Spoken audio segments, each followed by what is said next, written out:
A Colorado blizzard turned Evelyn Hart's isolated homestead into a frozen tomb. Food ran out. Fire died. The orphaned boy she sheltered burned with fever while wind tore through gaps in the walls like claws. Then a stranger appeared, massive, silent, dangerous, begging shelter from the storm that killed everything it touched. She could let him in and risk murder. She could turn him away and guarantee his death. Either choice felt like damnation. But when armed men came claiming her land, when bullets shattered her windows and hands dragged her into darkness, that same dangerous stranger became the only thing standing between her and oblivion. Drop a comment with your city so I can see how far this story travels. And hit that like button before we begin. The wind didn't howl. It screamed. Evelyn Hart pressed her shoulder against the cabin door, boots sliding on ice that had crept beneath the threshold during the night. Outside, the blizzard moved like something alive. Furious, endless, swallowing the Colorado landscape until there was nothing left but white and cold, and the certainty of death for anything caught in it. "Miss Evelyn?" Noah's voice came thin from the corner, barely audible over the storm's rage. She didn't turn around. Couldn't. The door shuddered against her weight, and if she moved even an inch, the wind would tear it from its hinges and flood the cabin with snow and killing cold.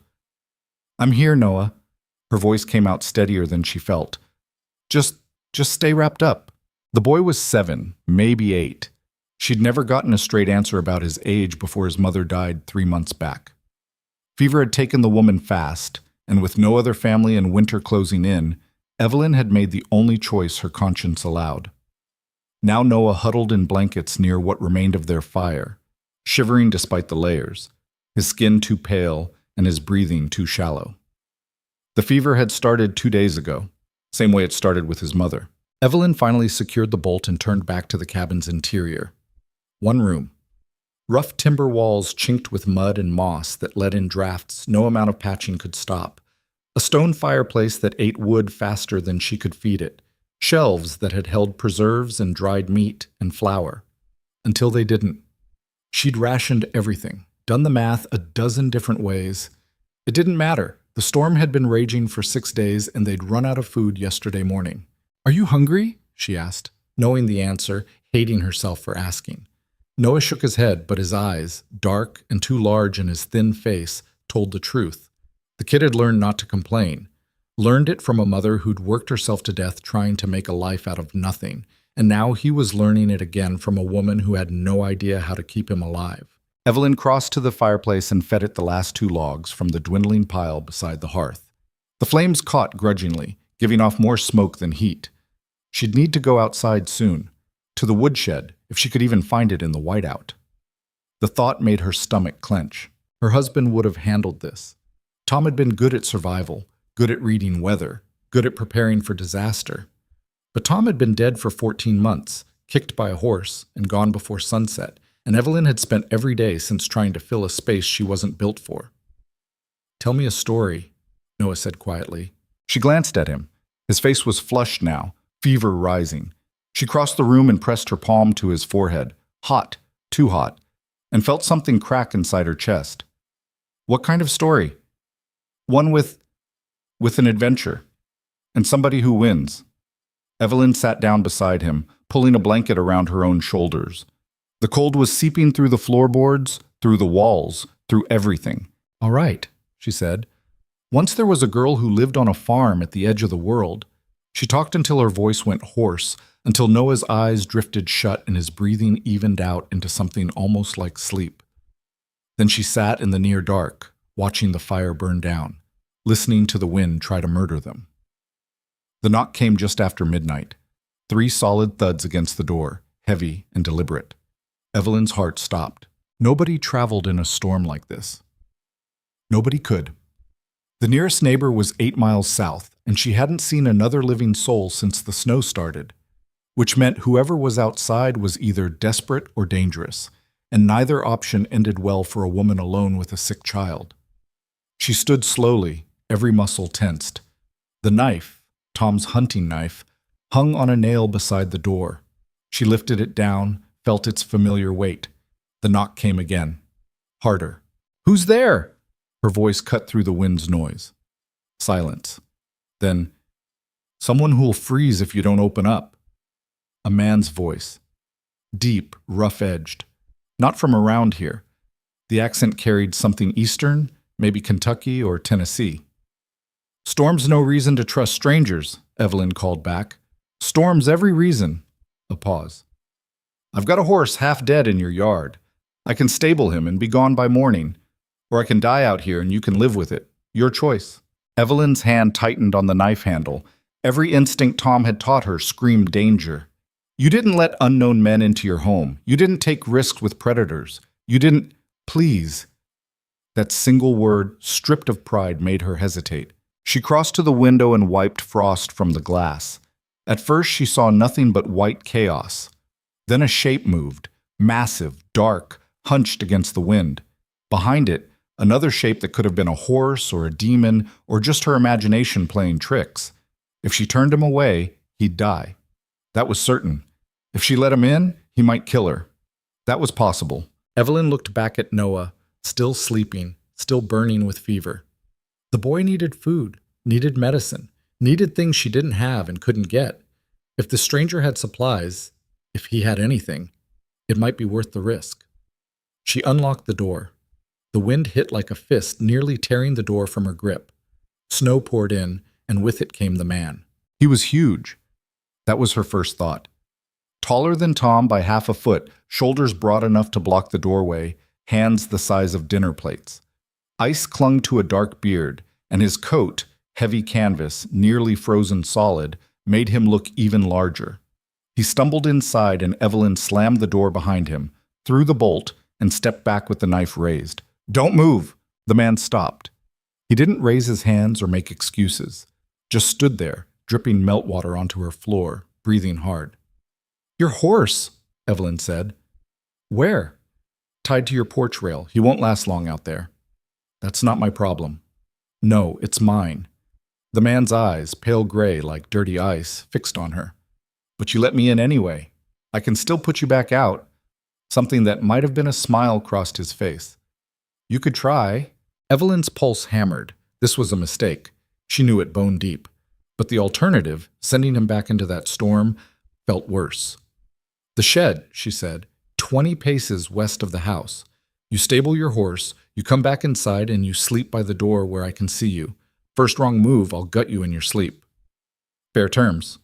He turned toward the door, and Evelyn caught a glimpse of something dark on his coat.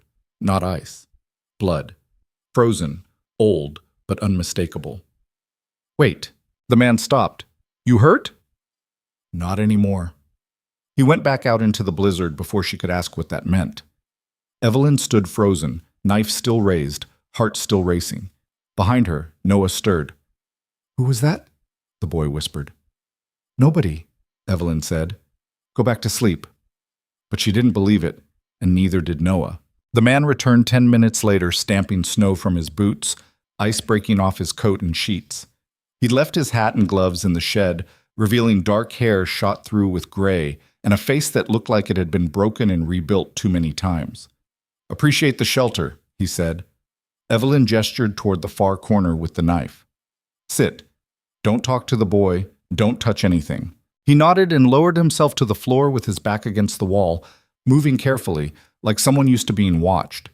When he settled, Evelyn saw the gun, a revolver holstered at his hip. "The gun stays where I can see it," she said.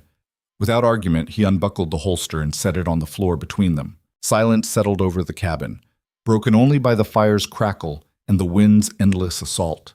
Evelyn sat across from the stranger, knife in her lap, trying not to think about how small the space suddenly felt. "You got a name?" the man asked eventually. "Mrs. Hart." "That mean there's a Mr. Hart?" "There was." The man nodded, like that told him everything he needed to know. "Name's Rowan. Rowan Kane. Where are you headed, Mr. Kane?" "Away." "From what?" His eyes shifted to the fire. "Things that don't need following me here."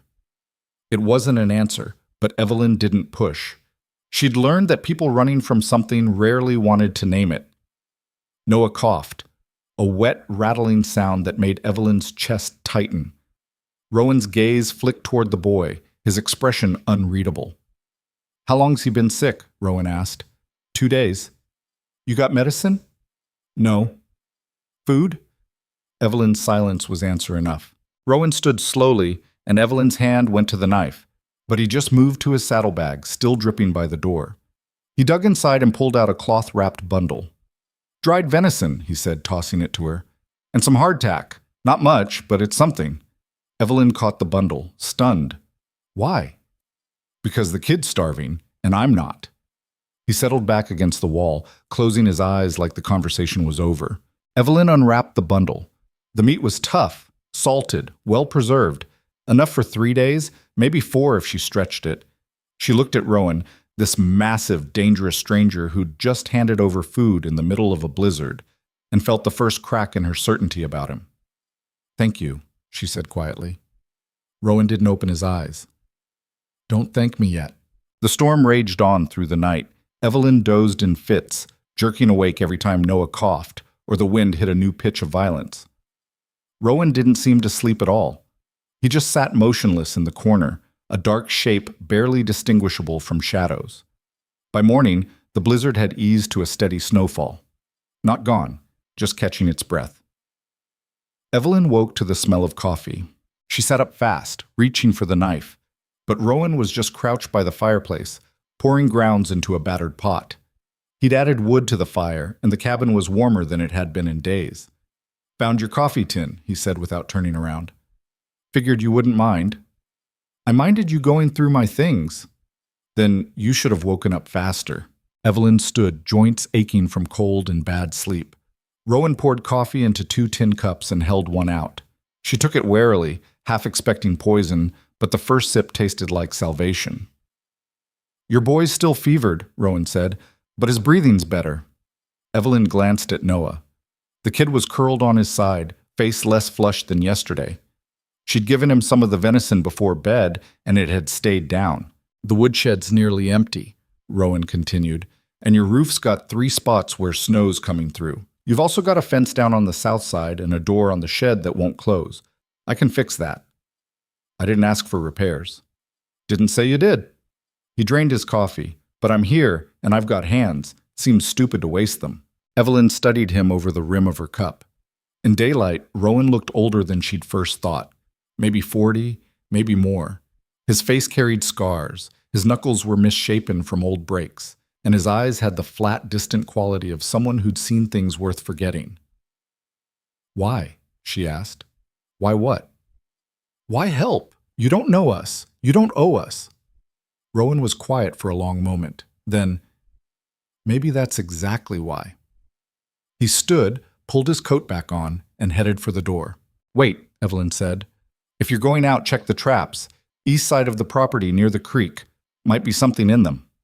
Rowan nodded and disappeared into the snow. For the next 3 days, a strange rhythm took hold. Rowan worked. Fixing, hauling, repairing things Evelyn hadn't even known were broken. He reset the traps and brought back 2 rabbits. He cleared snow from the roof and patched the leaks with tar he found in the shed. He barely spoke, never asked for anything, and slept each night by the door with his gun within reach. Noah recovered slowly, eating small meals and watching Rowan with open fascination. Why's he so big? The boy asked one afternoon. Some people just are, Evelyn said. Is he staying? No. But even as she said it, she wasn't sure she believed it. On the 4th morning, Evelyn woke to Rowan standing at the window, staring out at something she couldn't see. What is it? She asked. Riders, he said quietly. 3 of them, coming up from the south. Evelyn's stomach dropped. Who? Don't know, but they're not lost. She moved to the window. Through the snow, she could just make out dark shapes moving toward the cabin, deliberate, purposeful. You expecting company? Rowan asked. No. Then we've got a problem. The riders came closer, and Evelyn recognized the man in front, tall, thin, dressed in a dark coat that looked too fine for the wilderness. Victor Halden, land broker.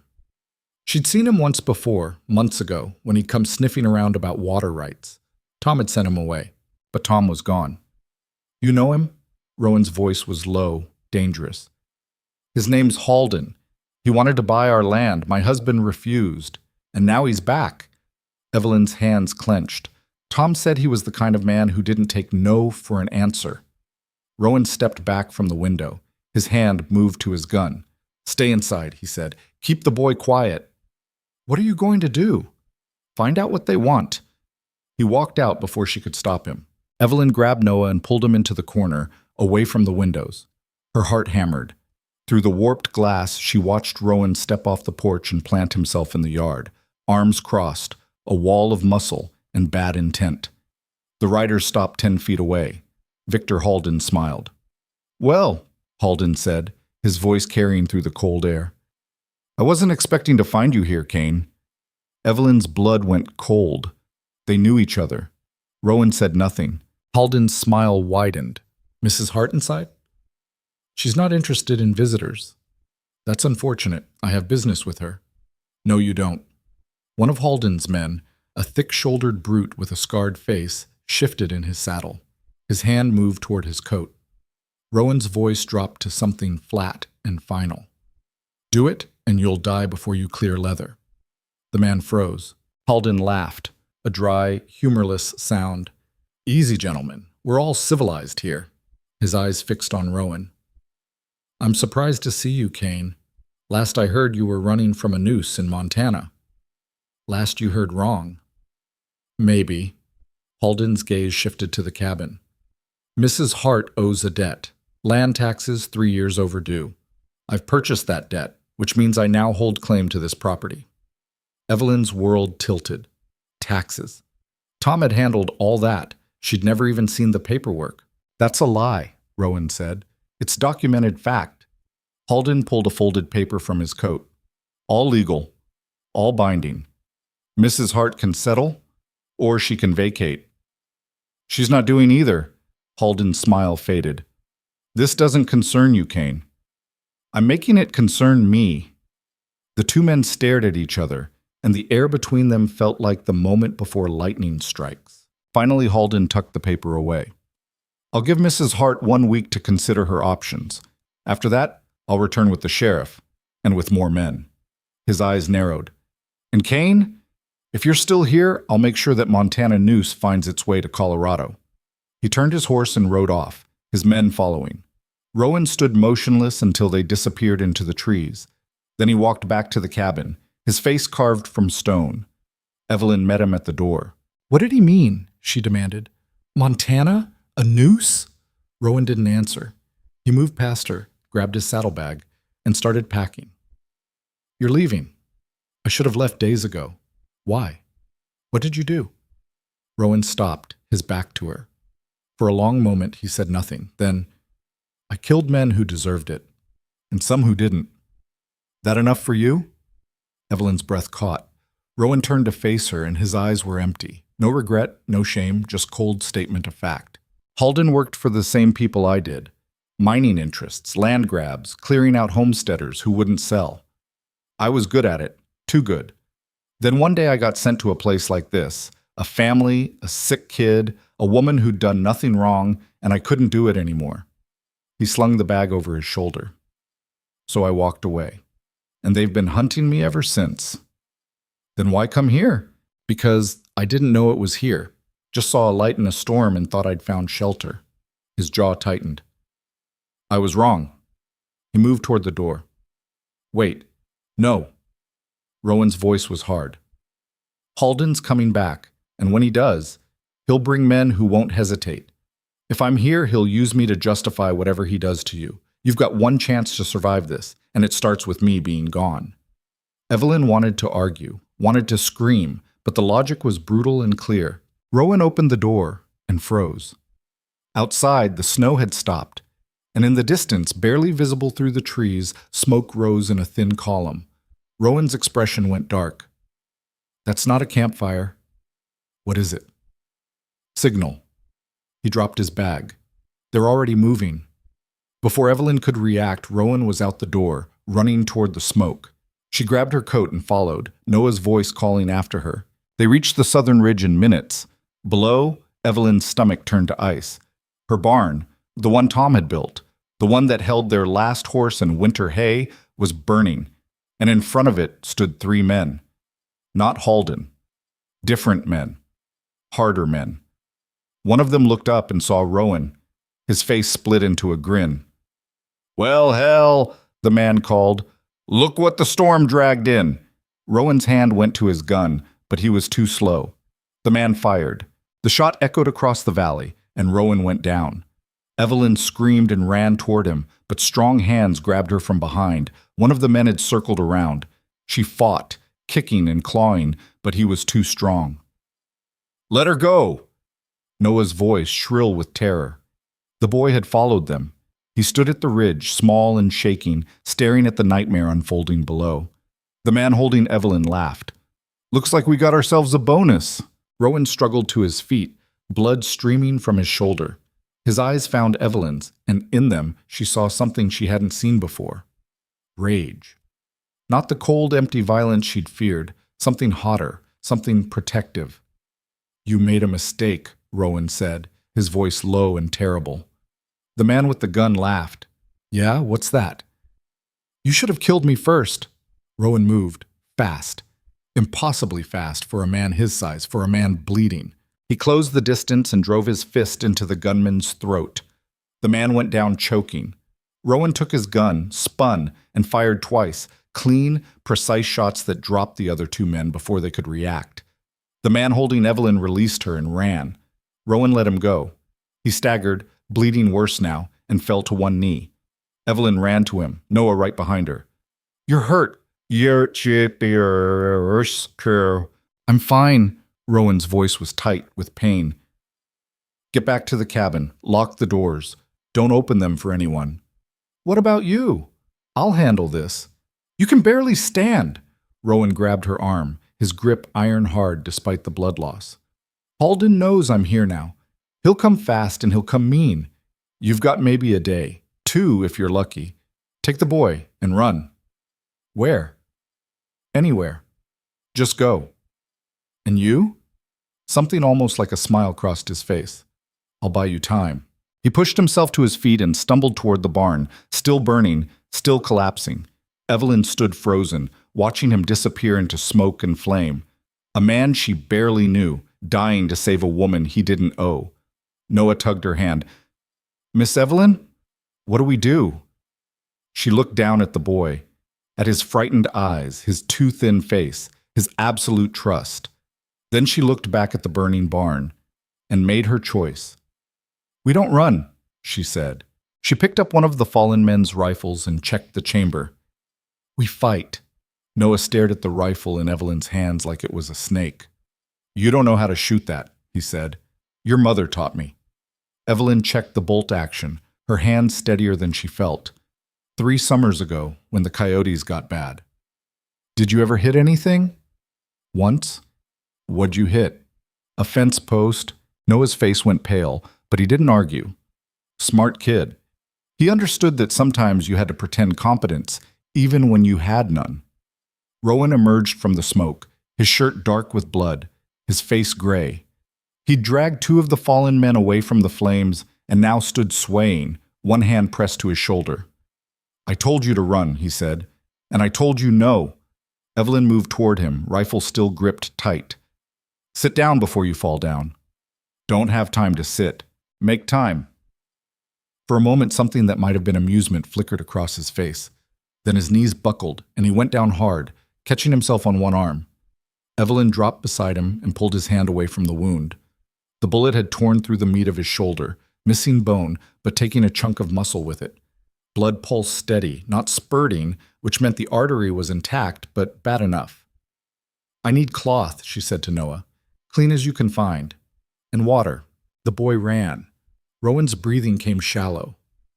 "You should have gone." "We've established I'm bad at following orders." She pressed her palm against the wound, applying pressure. He hissed through his teeth but didn't pull away. "How many more are coming?" "Depends on how much Halden's paying." "Guess." 10, maybe 15. Evelyn's stomach dropped. "We can't fight that many." "No, we can't." Rowan's eyes fixed on hers. "Which is why you need to leave. Tonight. Take what you can carry and head for Denver. Don't stop. Don't look back." "This is my home." "Home's just wood and nails. You can build another one." Not without land. Not without money. Her voice came out harder than she intended. Halden takes this place, I've got nothing. Noah's got nothing. We'll end up in some city tenement working ourselves to death for pennies, and that's if we're lucky. Better than dead. Maybe. Maybe not. Noah returned with a torn bedsheet and a canteen. Evelyn folded the cloth into a pad and packed it against Rowan's shoulder, then wrapped the rest around his torso to hold it in place. The makeshift bandage soaked through almost immediately, but the bleeding slowed. Can you stand? She asked. Rowan pushed himself up, jaw clenched against the pain. Yeah. Can you shoot? Better than you can. That's not saying much. He almost smiled. They made it back to the cabin as the sun touched the western peaks. Inside, Evelyn bolted the door and checked the windows, all 4 of them, each one a potential entry point. The cabin had been built for shelter, not defense. Tom had never imagined needing to hold it against armed men. We need to board these up, Rowan said, reading her thoughts. With what? I don't have enough lumber. Furniture, shelves, anything flat. They worked quickly, prying boards from the table and bench, nailing them across the windows until only narrow gaps remained. It wouldn't stop bullets, but it would stop someone from climbing through. Noah helped where he could, holding nails and passing tools, his small face set with determination. When the last board went up, Evelyn stepped back and surveyed their work. The cabin looked like a coffin. How long can we hold? She asked. Rowan didn't answer right away. He was counting ammunition, his revolver, the rifle she'd taken, the shotgun Tom had kept above the door. Not enough. Not nearly enough. If they come at night, maybe till dawn, he said finally. If they're smart, they'll burn us out. And if they're not smart, then we might last till noon. Evelyn sat down on the floor, suddenly exhausted. Adrenaline was fading, leaving behind the reality of what they faced. 3 people, one of them a child, trapped in a wooden box against men who killed for money. I'm sorry, Rowan said quietly. She looked up. For what? For bringing this down on you. You didn't bring anything. Halden was coming either way. Maybe, but I made it worse. Evelyn shook her head. You gave us a chance. That's more than we had before. Some chance. It's what we've got. They ate cold venison in silence, rationing what little remained. Noah fell asleep curled in a blanket, his fever finally broken, his breathing deep and even. Evelyn watched him sleep and felt something fierce and protective rise in her chest. His mother was a good woman, she said. Worked herself half to death trying to give him a life. She deserved better than what she got. Most people do, Rowan said. You ever have kids? No. Ever want them? He was quiet for a long time. Once. Long time ago. What happened? Same thing that always happens. I ruined it. Evelyn studied his face in the firelight, the scars, the broken nose, the eyes that had seen too much. You seem pretty good at ruining things. It's a talent. Well, try not to ruin this. I'll do my best. Night settled over the cabin like a held breath. Evelyn took first watch, sitting by the door with the shotgun across her lap. Rowan slept sitting up, his back against the wall, his hand resting on his revolver. Every sound outside made her jump. Wind in the trees, snow sliding off the roof, something that might have been an animal or might have been a man. Around midnight, Rowan's eyes opened. Hear something? Evelyn whispered.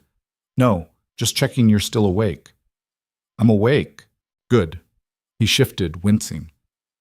Tell me about your husband. The question surprised her. Why? Because I need to know what kind of man builds a place like this and leaves a woman to defend it alone. Evelyn bristled. He didn't leave. He died. I know, but what kind of man was he before that? She wanted to snap at him, to tell him it was none of his business, but something in his tone stopped her. He wasn't judging, he was just asking. Tom was steady, she said finally. Not exciting, not romantic, but steady. He worked hard, didn't drink much, treated me fair. That was enough. You love him? I married him. That's not what I asked. Evelyn looked away. I cared for him, respected him. That counts for something. Yeah, it does. What about you? You ever love anyone? Rowan's expression closed off. Once? What happened? I told her what I was, what I'd done. She left. Smart woman. Yeah. They fell silent again.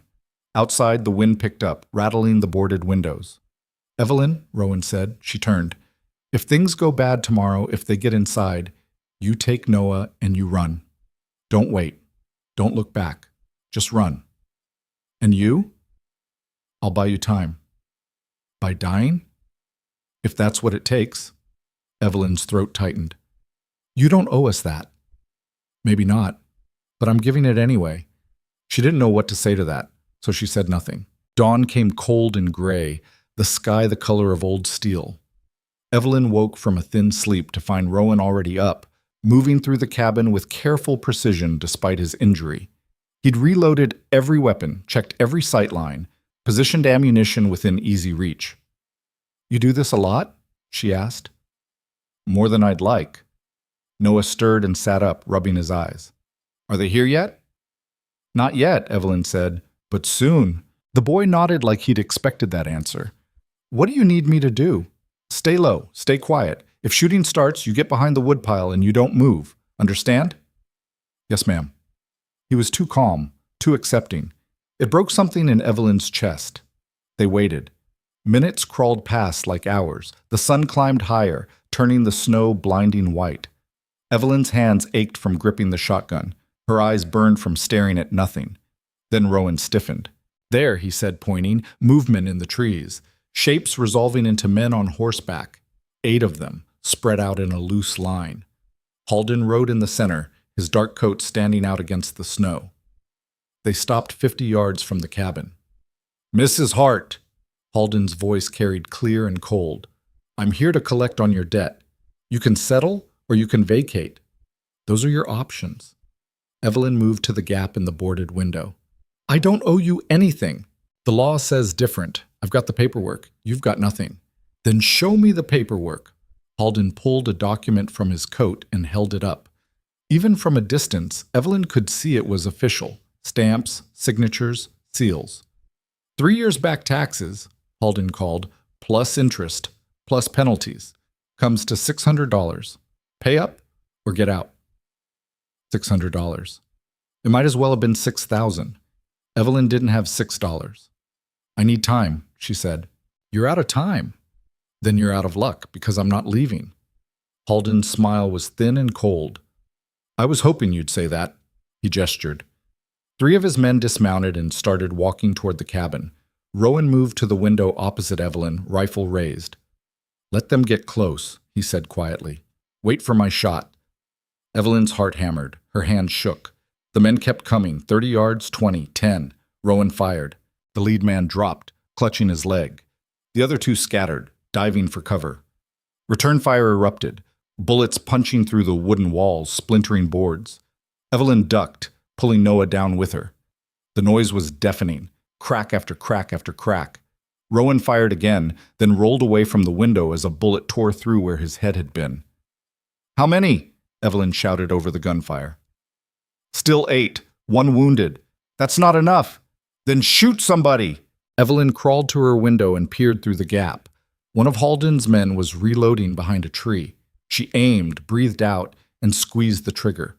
The shotgun kicked hard, the blast louder than thunder. The tree exploded in splinters and the man behind it screamed. Did I hit him? Evelyn yelled. Hit the tree. Close enough. The gunfire slackened.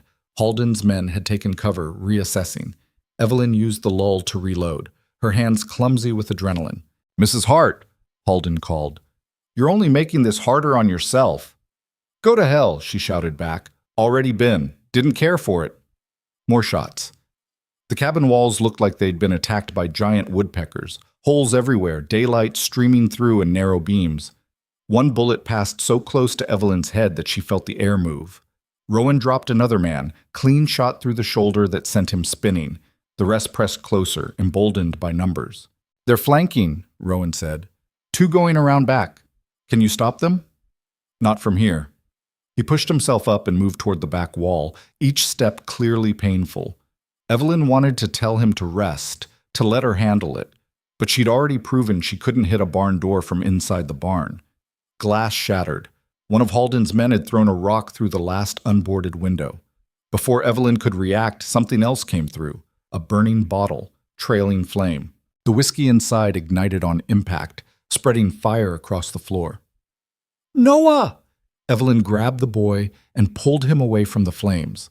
Rowan was already stomping at the fire, trying to smother it with a blanket, but it spread fast, hungry, eager. Smoke filled the cabin. "We have to get out," Evelyn shouted. "That's what they want."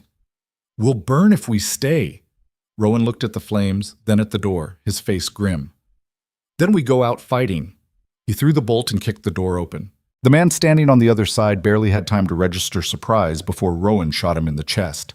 Two more appeared from the sides. Rowan dropped one with his revolver, grabbed the other by the throat, and slammed him into the ground so hard Evelyn heard bones break. Then more men rushed them. Too many. Too fast. Rowan went down under their weight, fists and boots raining down. Evelyn raised the shotgun but couldn't get a clear shot. They were everywhere, grabbing her arms, wrestling the gun away. "Noah, run!" she screamed. The boy bolted, fast and small, slipping through the chaos like water. One of Halden's men lunged for him but missed. Noah disappeared into the trees. Hands grabbed Evelyn's hair, yanked her backward. She fought, kicking and clawing, but there were too many. Someone hit her across the face and the world went white with pain. When her vision cleared, she was on her knees in the snow, arms pinned behind her back. Rowan was on the ground 10 feet away, 3 men holding him down, blood streaming from a cut above his eye. Halden dismounted and walked toward them, his boots crunching in the snow. "Well," he said. "That was dramatic." Evelyn spat blood. "Go to hell! You keep saying that. I'm starting to think you don't like me." Halden crouched in front of her, his face level with hers. "Here's how this works. You sign over the deed to your land. You do it now, you do it clean, and I let you walk away. And if I don't?" Halden's smile was ice. "Then I shoot you, shoot Kane, and forge your signature anyway. Either way, I get the land. This way's just neater." "Why do you even want it? It's barely worth anything." "Oh, Mrs. Hart, you really have no idea, do you?" Halden stood and gestured toward the ridge. "You're sitting on one of the largest underground water sources in this part of Colorado. Denver's growing fast. They'll pay a fortune for water rights. Your husband knew that. That's why he refused to sell." Evelyn's mind reeled. Tom had never mentioned water, never mentioned value. He just said no to Halden and left it at that. "He was a smart man," Halden continued. "Too smart. He would have fought me in court, tied up the deed for years. So I had to wait for him to die." He paused. "Lucky for me, horses can be unpredictable." The words hit Evelyn like a physical blow. "You killed him," she whispered. "I didn't, but I paid someone who did." Halden pulled a pen and paper from his coat. "Now, are we doing this the easy way or the permanent way?" Rowan surged up, throwing off the men holding him with raw strength. He made it 2 steps before someone clubbed him across the back of the head. He dropped like a stone. "Rowan!" Evelyn screamed. Halden sighed. "The permanent way, then." He drew his pistol and aimed at Rowan's head. "Wait!" Evelyn's voice cracked. "Wait, I'll sign." Halden lowered the gun. Smart girl. He held out the paper and pen. Evelyn's hands shook as she took them. The document was simple. A deed transfer, already filled out, just needing her signature. She looked at Rowan, still unconscious on the ground. Looked at the burning cabin. Everything Tom had built going up in smoke. Looked at the trees where Noah had disappeared. The pen touched paper. A gunshot split the air. One of Halden's men dropped, a hole in his chest. Everyone froze. Another shot. Another man down. "What the—" Halden spun, searching for the shooter. A third shot took out the man holding Evelyn. His grip loosened, and she wrenched free, diving for cover. The shots were coming from the ridge, precise, methodical, fired by someone who knew what they were doing. Halden's men scattered, returning fire wildly. But they couldn't see the shooter, couldn't target what they couldn't find. Another shot, another man down. "Fall back," Halden shouted. "Get to the horses." They ran, dragging their wounded, leaving Rowan and Evelyn in the snow. Halden mounted his horse and looked back, his face twisted with rage. "This isn't over," he yelled. Then they were gone, swallowed by the trees. Evelyn crawled to Rowan and rolled him over. Blood matted his hair, but his chest rose and fell. Alive. "Who's shooting?" he mumbled, eyes unfocused. "I don't know." A figure emerged from the ridge, tall, lean, carrying a rifle like it was part of his arm. As he got closer, Evelyn saw he was old, maybe 60, with white hair and a weathered face. He stopped 10 feet away, rifle lowered but not holstered. "Name's Cooper," he said. "Samuel Cooper. I'm your neighbor." Evelyn stared at him. "I don't have neighbors." "You do now." Cooper nodded toward the south. "Got a place 8 miles that way. Saw the smoke yesterday. Figured I'd check it out." His eyes moved to Rowan. "You gonna live?" "I think so." "Good. Because we need to move. Halden will be back, and next time he'll bring more men than I've got bullets." "Why are you helping us?" Cooper's expression hardened. "Because Halden tried the same thing on me 6 months back. I sent him packing, but I know his type. He doesn't quit, and I don't like bullies." He offered his hand. "Can you walk?" Evelyn took it and pulled herself up. "Yes." "Then let's get moving. We've got work to do." They hauled Rowan between them, his feet dragging in the snow.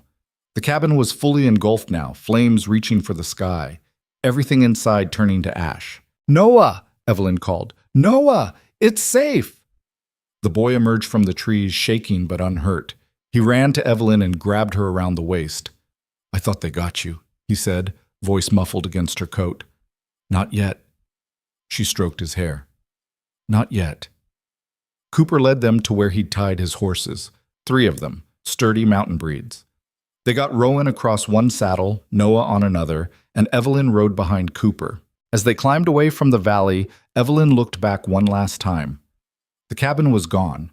The barn was gone. Everything Tom had built, everything she'd fought to keep, reduced to smoke and memory. But she was alive. Noah was alive. And Rowan was breathing. That had to count for something. Cooper's place was smaller than Evelyn's had been, but better fortified. Stone foundation, thick walls, narrow windows positioned for defense. He'd built it expecting trouble. They carried Rowan inside and laid him on a bed. Cooper's wife, a stern woman named Margaret, took over the doctoring without being asked. She cleaned the head wound, rebandaged the shoulder, and pronounced him lucky. "Skull's too thick to crack proper," she said. "He'll have a headache for a week, but he'll live." Evelyn sat at the table, exhausted beyond words. Noah had fallen asleep in a chair, his head on his arms. Cooper poured coffee and pushed a cup toward her. "You married to Cain?" he asked.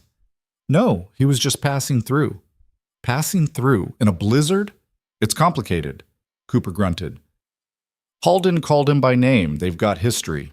"They do." "Bad history?" "The worst kind." Cooper nodded like that explained everything. "Well, complicated or not, he fought for you. That counts." "He's wanted. Halden said there's a bounty. There's a bounty on half the men west of the Mississippi. Doesn't make them all bad." Cooper sipped his coffee. "What matters is what you do next." "What can I do? I've got no home, no land, no money." "You've got allies now, me and Margaret, and when Cain wakes up, you'll have him too. Until Halden comes back. Then we make sure Halden regrets it." Evelyn looked at the old man, this stranger who'd risked his life for people he didn't know. "Why are you doing this?" Cooper was quiet for a moment. Then, "I had a daughter once. She married a homesteader, tried to make a life out here. Men like Halden came and took it from her, burned her house, killed her husband, left her with nothing. She died that winter, froze to death trying to walk to Denver." His voice never wavered, but his eyes were stone. "I can't bring her back," he said, "but I can make damn sure nobody else loses what she lost, not while I'm still breathing." Evelyn's throat tightened. "I'm sorry." "Don't be sorry. Be ready." Cooper stood. "Halden won't wait long, maybe a day, maybe 2. Then he'll come with everything he's got. We need to be ready when he does." "How?" "First we figure out where he's weak, then we hit him there." He walked to a shelf and pulled down a rolled map, spreading it across the table. It showed the valley, the surrounding ridges, trails, and water sources marked in faded ink. "Halden's got a camp 15 miles north," Cooper said, pointing. "That's where he's staging. He'll have supplies there, men, weapons. He's also got a claim on the ridge above your old place. That's where the water source feeds through. So we destroy the camp? We could, but that just makes him angrier. Cooper's finger moved to a different spot on the map. Better option. We take his claim. Without it, he can't prove legal right to the water. And without the water, the whole deal falls apart. How do we take it? Same way he took yours. Force. Rowan's voice came from the bed, rough and thick. Won't work. They turned. He was awake, one hand pressed to his head, his face pale. Why not? Cooper asked. Because Halden's already got the paperwork filed. Even if you burn his claim, he's still got legal title. You'd need to prove fraud. Can we? Rowan sat up slowly, wincing. Maybe, if we can find who he bribed. He looked at Evelyn. Your husband. He ever deal with the county clerk? Sometimes, for permits and such. Then that's where we start. Clerk would have had to file the tax default. If Halden forged it, there'll be a record. Cooper frowned. That's a long shot. It's the only shot we've got. Margaret appeared with a bowl of stew and handed it to Rowan. Eat. You look half dead. He took it without argument and ate in silence. Evelyn watched him, this man who kept fighting for her despite every reason to walk away. Why are you still here? She asked quietly. Rowan looked up. Where else would I be? Gone. Running, like you've been doing for years. Maybe I'm tired of running. Or maybe you just can't help yourself. Something almost like a smile touched his face. That too. They spent the rest of the day planning. Cooper had connections, old army friends, fellow homesteaders, people who'd dealt with Halden and lost. He sent riders out with messages, calling in favors, building a network. By nightfall, 3 more men had arrived at the house. Veterans, all of them, hard-eyed and capable. They listened to the plan without comment, then agreed to help. Halden's made a lot of enemies, one of them said. About time somebody made him pay. They decided to move at dawn. Half the group would ride to the county seat to search records. The other half would fortify Cooper's place in case Halden came calling. It was a risk, splitting their forces, but they didn't have enough men to do both at once. That night, Evelyn couldn't sleep. She sat by the window watching the snow fall, thinking about Tom and the life they'd built and lost. Rowan found her there around midnight. You should rest, he said. Can't.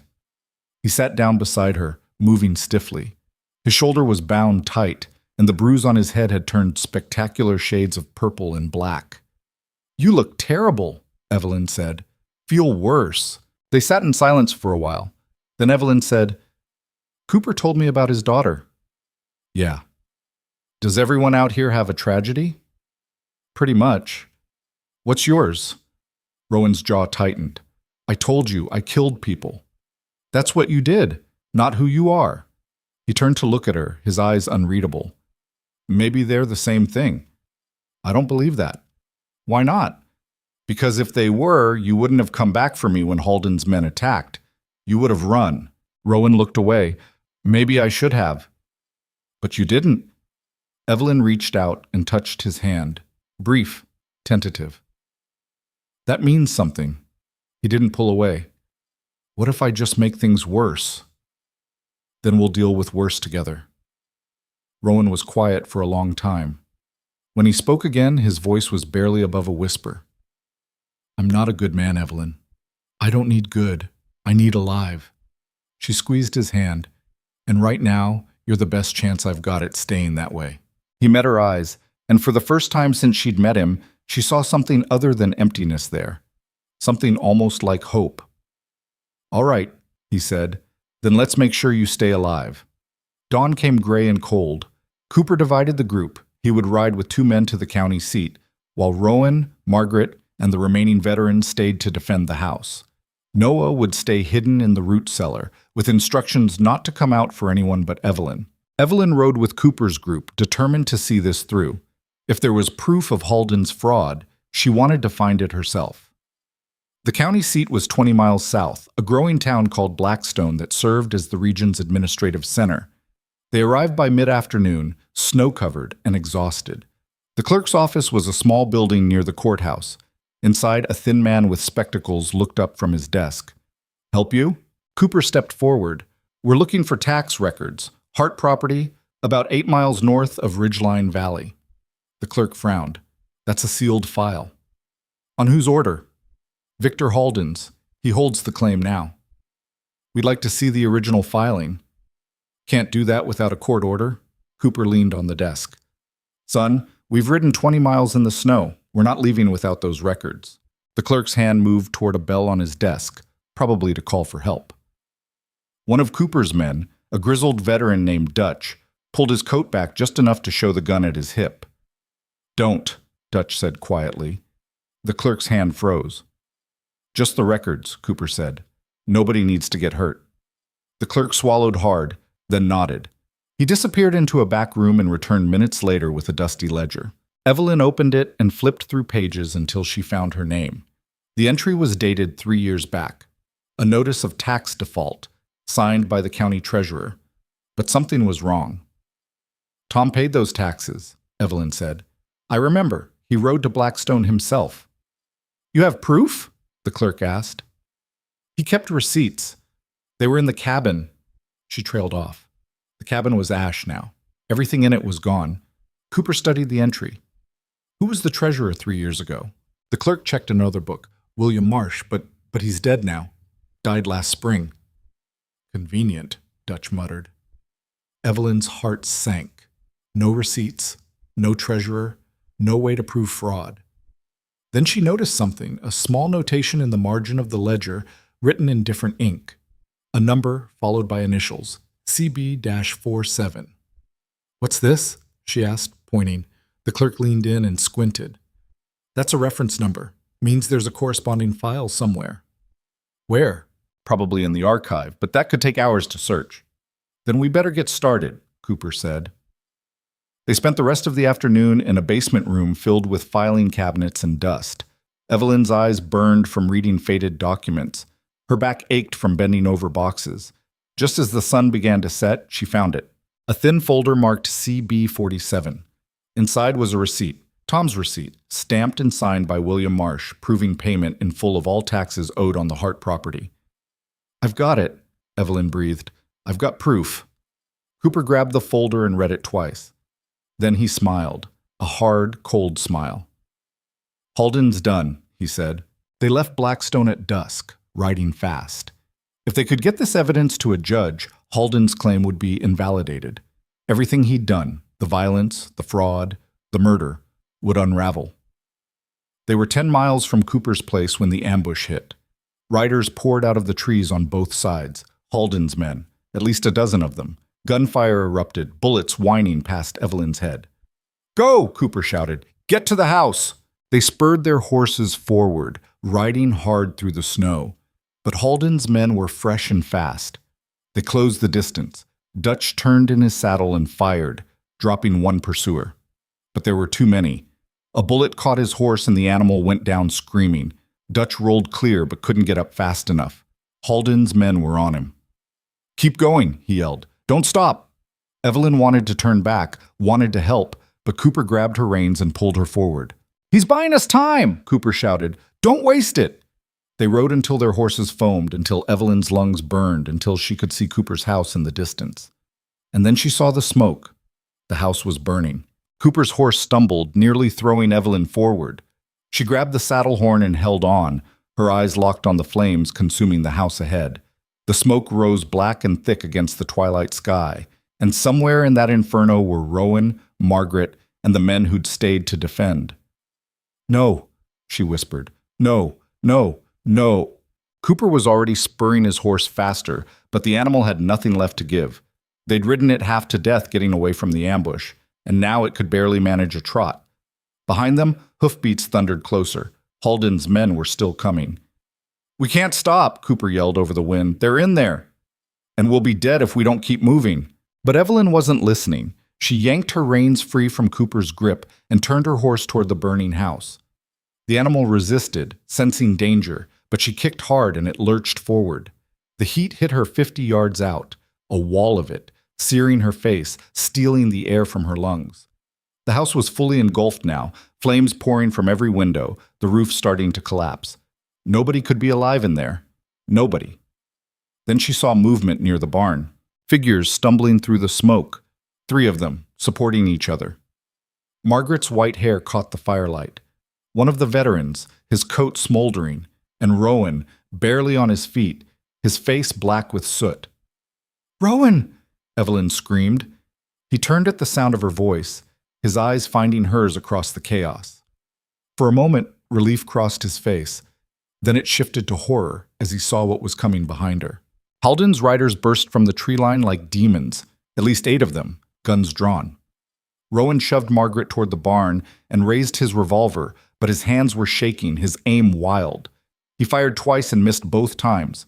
Cooper wheeled his horse around and shot back, buying seconds. One of Halden's men went down. The rest kept coming. Evelyn reached Rowan and nearly fell off her horse trying to dismount. "Can you ride?" "Not well." His voice was hoarse from smoke. "Where's Noah?" "Root cellar, I hope." She grabbed his arm. "We have to go." "Margaret can't." "I can ride fine," the older woman snapped, already pulling herself onto one of the horses that had been tied behind the barn. "Move!" The remaining veteran, a man named Pike, was unconscious, bleeding from a head wound. Rowan lifted him with strength that shouldn't have been possible given his injuries and threw him across a horse's back. Bullets kicked up snow around them. Cooper returned fire, his rifle cracking steady and controlled. "Go!" he shouted. "I'll cover!" They mounted, clumsy, desperate, and rode. Evelyn looked back once and saw Cooper still firing, still holding the line even as Halden's men surrounded him. "We have to help him!" she yelled. "He's giving us a chance!" Rowan's voice was raw. "Take it." They crashed into the woods, branches whipping at their faces. Behind them, the gunfire intensified, a furious volley that seemed to last forever, then stopped abruptly. Evelyn's stomach turned to ice. Cooper was dead or captured. Either way, he was gone. They rode for what felt like hours but was probably only 20 minutes, pushing the horses until they literally couldn't go any farther. When they finally stopped, Margaret slid from her saddle and collapsed in the snow, coughing violently. Rowan dismounted and checked Pike. The man's pulse was thready but present. The wound on his head was bad, deep, bleeding too much. "He needs a doctor," Rowan said. "Where are we supposed to find a doctor?" Evelyn's voice cracked. She was shaking, adrenaline finally giving way to exhaustion and terror. "We've got nothing. No shelter, no supplies, no—" "We've got each other." Margaret's voice cut through Evelyn's panic. "And we've got this." She pulled something from inside her coat. The folder. The evidence. Somehow, in the chaos, she'd grabbed it. "Cooper gave it to me before the attack started," Margaret said. "Told me to keep it safe no matter what." Her eyes were wet, but her voice stayed steady. "He knew they were coming, knew they'd burn us out. Did it anyway." Evelyn took the folder with trembling hands. Inside was the receipt, Tom's receipt, proof that Halden had forged the tax default. It was crumpled and smoke-stained now, but still legible. "This doesn't matter if we're dead," she said. "Then we stay alive long enough to make it matter." Rowan was binding Pike's head wound with torn strips of his own shirt. "How far to the next settlement?" Margaret thought for a moment. "Greystone, maybe 15 miles east." "That's where Halden's been staging his men," Rowan said. "We go there, we walk right into him. So we go around. That adds another day, maybe 2. Pike won't last that long." They fell silent, the weight of impossible choices pressing down. Every option led to death or capture. Every path was blocked. Then Evelyn remembered. "The mine," she said. Rowan looked up. "What mine?" "Old silver mine, about 5 miles north. Tom showed it to me once. It's played out, abandoned. But the entrance is still there, and some of the tunnels go deep." "Deep enough to hide?" "Maybe. It's not much, but it's something." Rowan stood, wincing. His shoulder was bleeding again, fresh blood soaking through the bandage. "Then that's where we go." They moved slowly, cautiously, following game trails and avoiding open ground. Pike was tied to his horse to keep him from falling. Margaret rode in silence, her face carved from grief and determination. The mine entrance appeared just before full dark, a black mouth in the hillside, half collapsed, choked with dead brush. Rowan dismounted and cleared the entrance while Evelyn helped Margaret down. Inside, the tunnel stretched into darkness, the air cold and stale. Water dripped somewhere deep, echoing. It smelled like rot and old stone. Not much of a castle, Margaret said. It'll do. Rowan lit a match and found an old torch mounted on the wall. It caught reluctantly, throwing weak light across rough-hewn rock. They ventured deeper, leading the horses until they found a wider chamber where the ceiling didn't threaten to cave in. Someone had worked here once. There were rusted tools scattered about, a broken cart, empty crates. Evelyn built a small fire using wood from the crates. It gave more smoke than heat, but it was better than freezing. They laid Pike near the flames and covered him with every blanket they had. What happened at the house? Evelyn asked. Margaret's jaw tightened. They came just after you left. Too many to fight. We held them as long as we could, but they had torches and the walls. She trailed off. Cooper told us to get out, said he'd buy time. I wanted to stay, but he... Her voice broke. He ordered me to go, so I went. He saved us, Rowan said quietly. He saved you, Margaret corrected. I lost everything. She looked at Evelyn. Did you at least get what you rode for? Evelyn held up the folder. We got it. Then Cooper didn't die for nothing. The words hung in the cold air. Evelyn wanted to say something comforting, something that would ease the woman's pain, but there was nothing to say. Cooper was gone. His house was ashes. His sacrifice had bought them hours, maybe a day. It didn't feel like enough. They ate what little food they had, some jerky Margaret had stuffed in her pockets, half a loaf of bread that had survived the fire. It wasn't enough to satisfy hunger, just enough to remind them they were starving. Pike woke around midnight, delirious with pain and fever. He thrashed, calling out names, people long dead or far away. Rowan held him down while Margaret tried to get water into him. He's not going to make it, Margaret said flatly. He might. Don't lie to me, Kane. I've seen enough dying men to know. Rowan's expression went dark. Then make him comfortable. That's all we can do. Pike died an hour before dawn, quietly, his breathing simply stopping between one moment and the next. Margaret closed his eyes and said something under her breath, a prayer maybe, or just goodbye. They buried him outside the mine in a shallow grave covered with rocks to keep animals out. It took an hour, working with their hands and a broken shovel Rowan found in the tunnel. By the time they finished, the sun was rising and they were all exhausted. That's 3, Margaret said, staring at the grave. 3 good men dead because of Halden. 4, Evelyn corrected. Tom was first.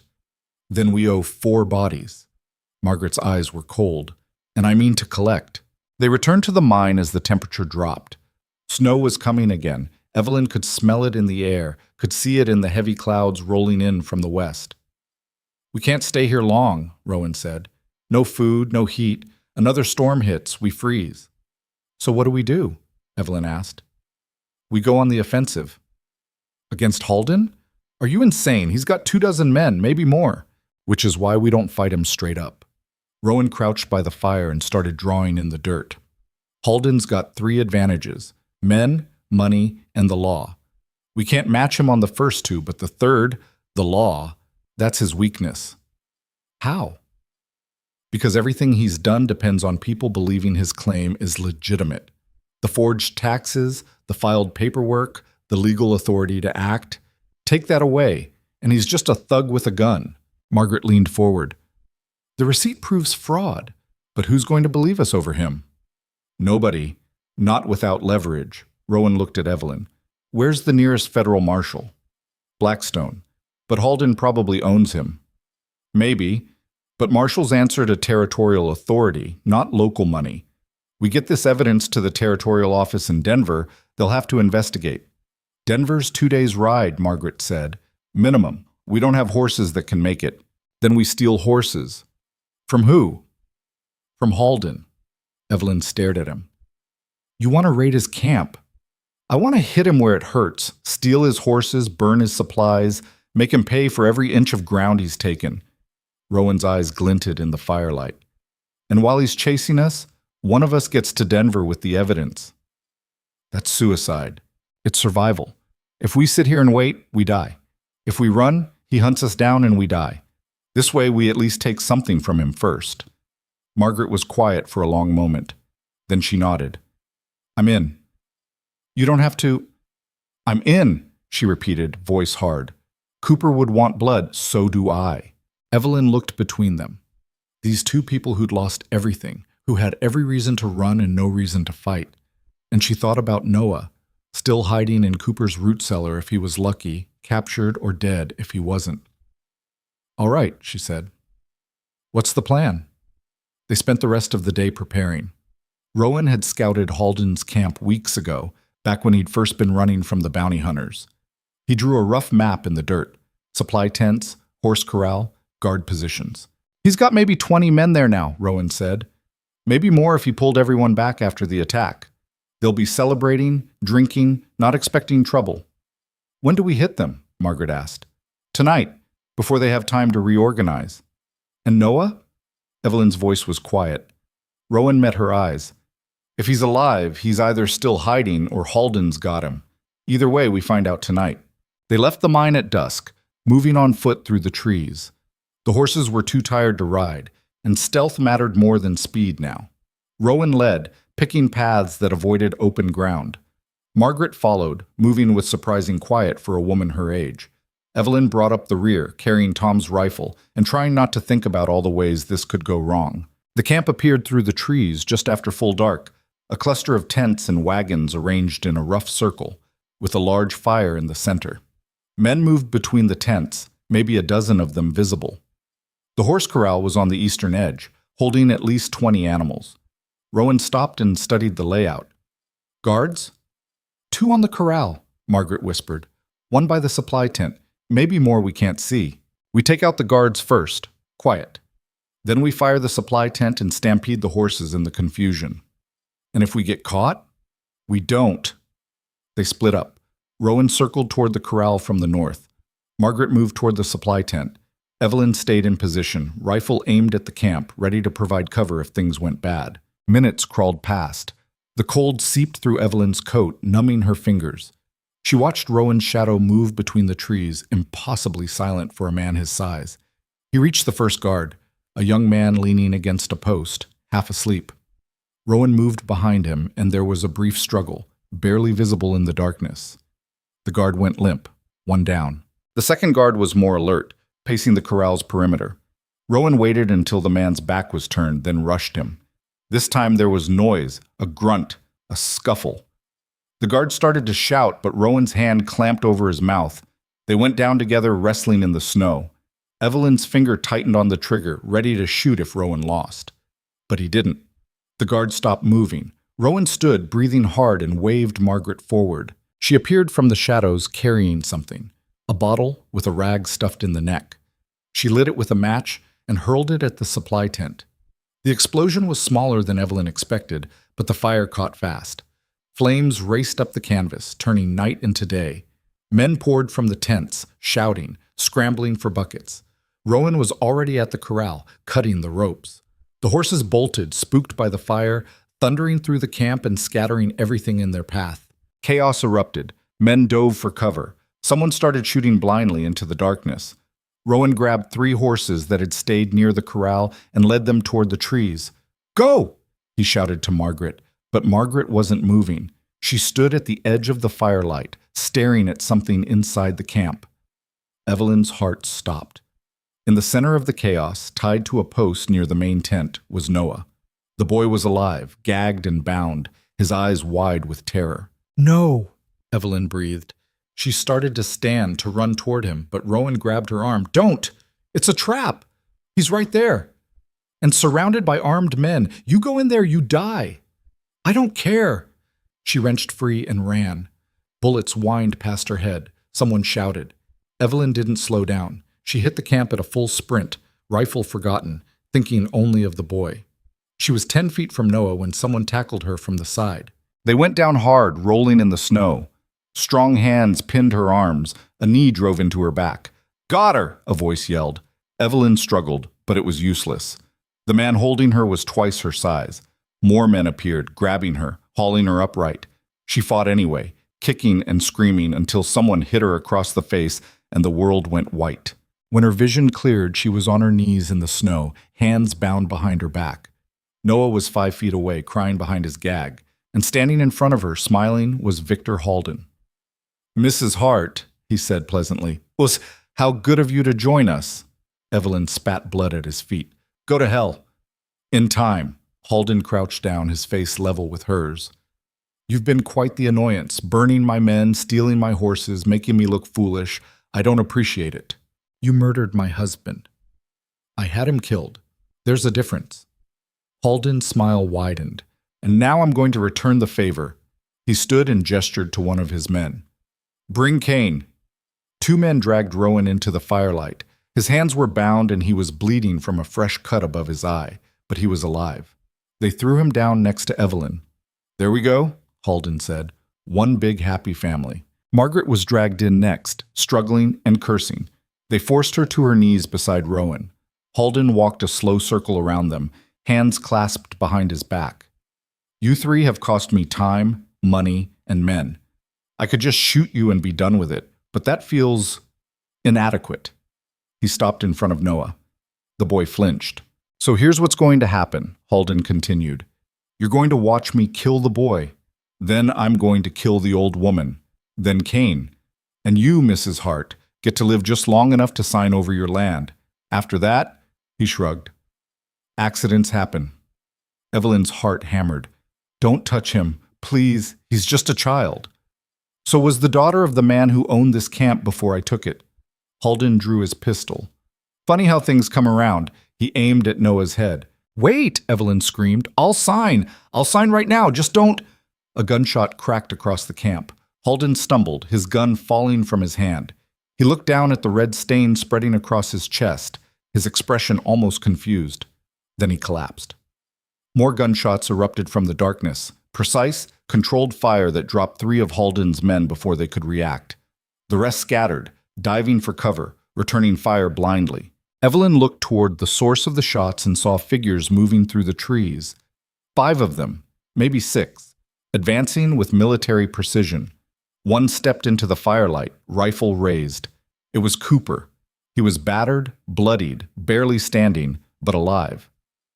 Told you I'd buy time, he said to Margaret. Didn't say how much. Behind him came more men, homesteaders, veterans, people Evelyn had never seen before. They'd come armed and angry, and they moved through Halden's camp like a storm. The remaining men dropped their weapons and ran. Within minutes, the camp was theirs. Cooper crossed to Margaret and cut her bonds. She threw her arms around him, shaking. You stubborn old fool, she whispered. I thought you were dead. Takes more than Halden's thugs to kill me. He turned to Rowan. You too, Cain. Nice trick with the horses. Rowan was staring at Halden's body, his expression unreadable. He dead? One of Cooper's men checked. Not yet, but close. Good. Rowan stood and walked to where Halden lay gasping in the snow. He crouched down, his face inches from the dying man's. You asked what it takes to kill me. Want to know the answer? Halden's lips moved, but no sound came out. More than you've got, Rowan said. He stood and walked away. Evelyn went to Noah and pulled off his gag, then cut his bonds. The boy collapsed into her arms, sobbing. It's okay, she whispered, stroking his hair. It's over. It's over. But even as she said it, she wasn't sure she believed it. Halden died before sunrise. They left his body in the snow and burned his camp to the ground, taking only the horses and whatever supplies were worth salvaging. Cooper's reinforcements had come from all over, men who'd lost land to Halden, who'd lost family, who'd been waiting for someone to make a stand.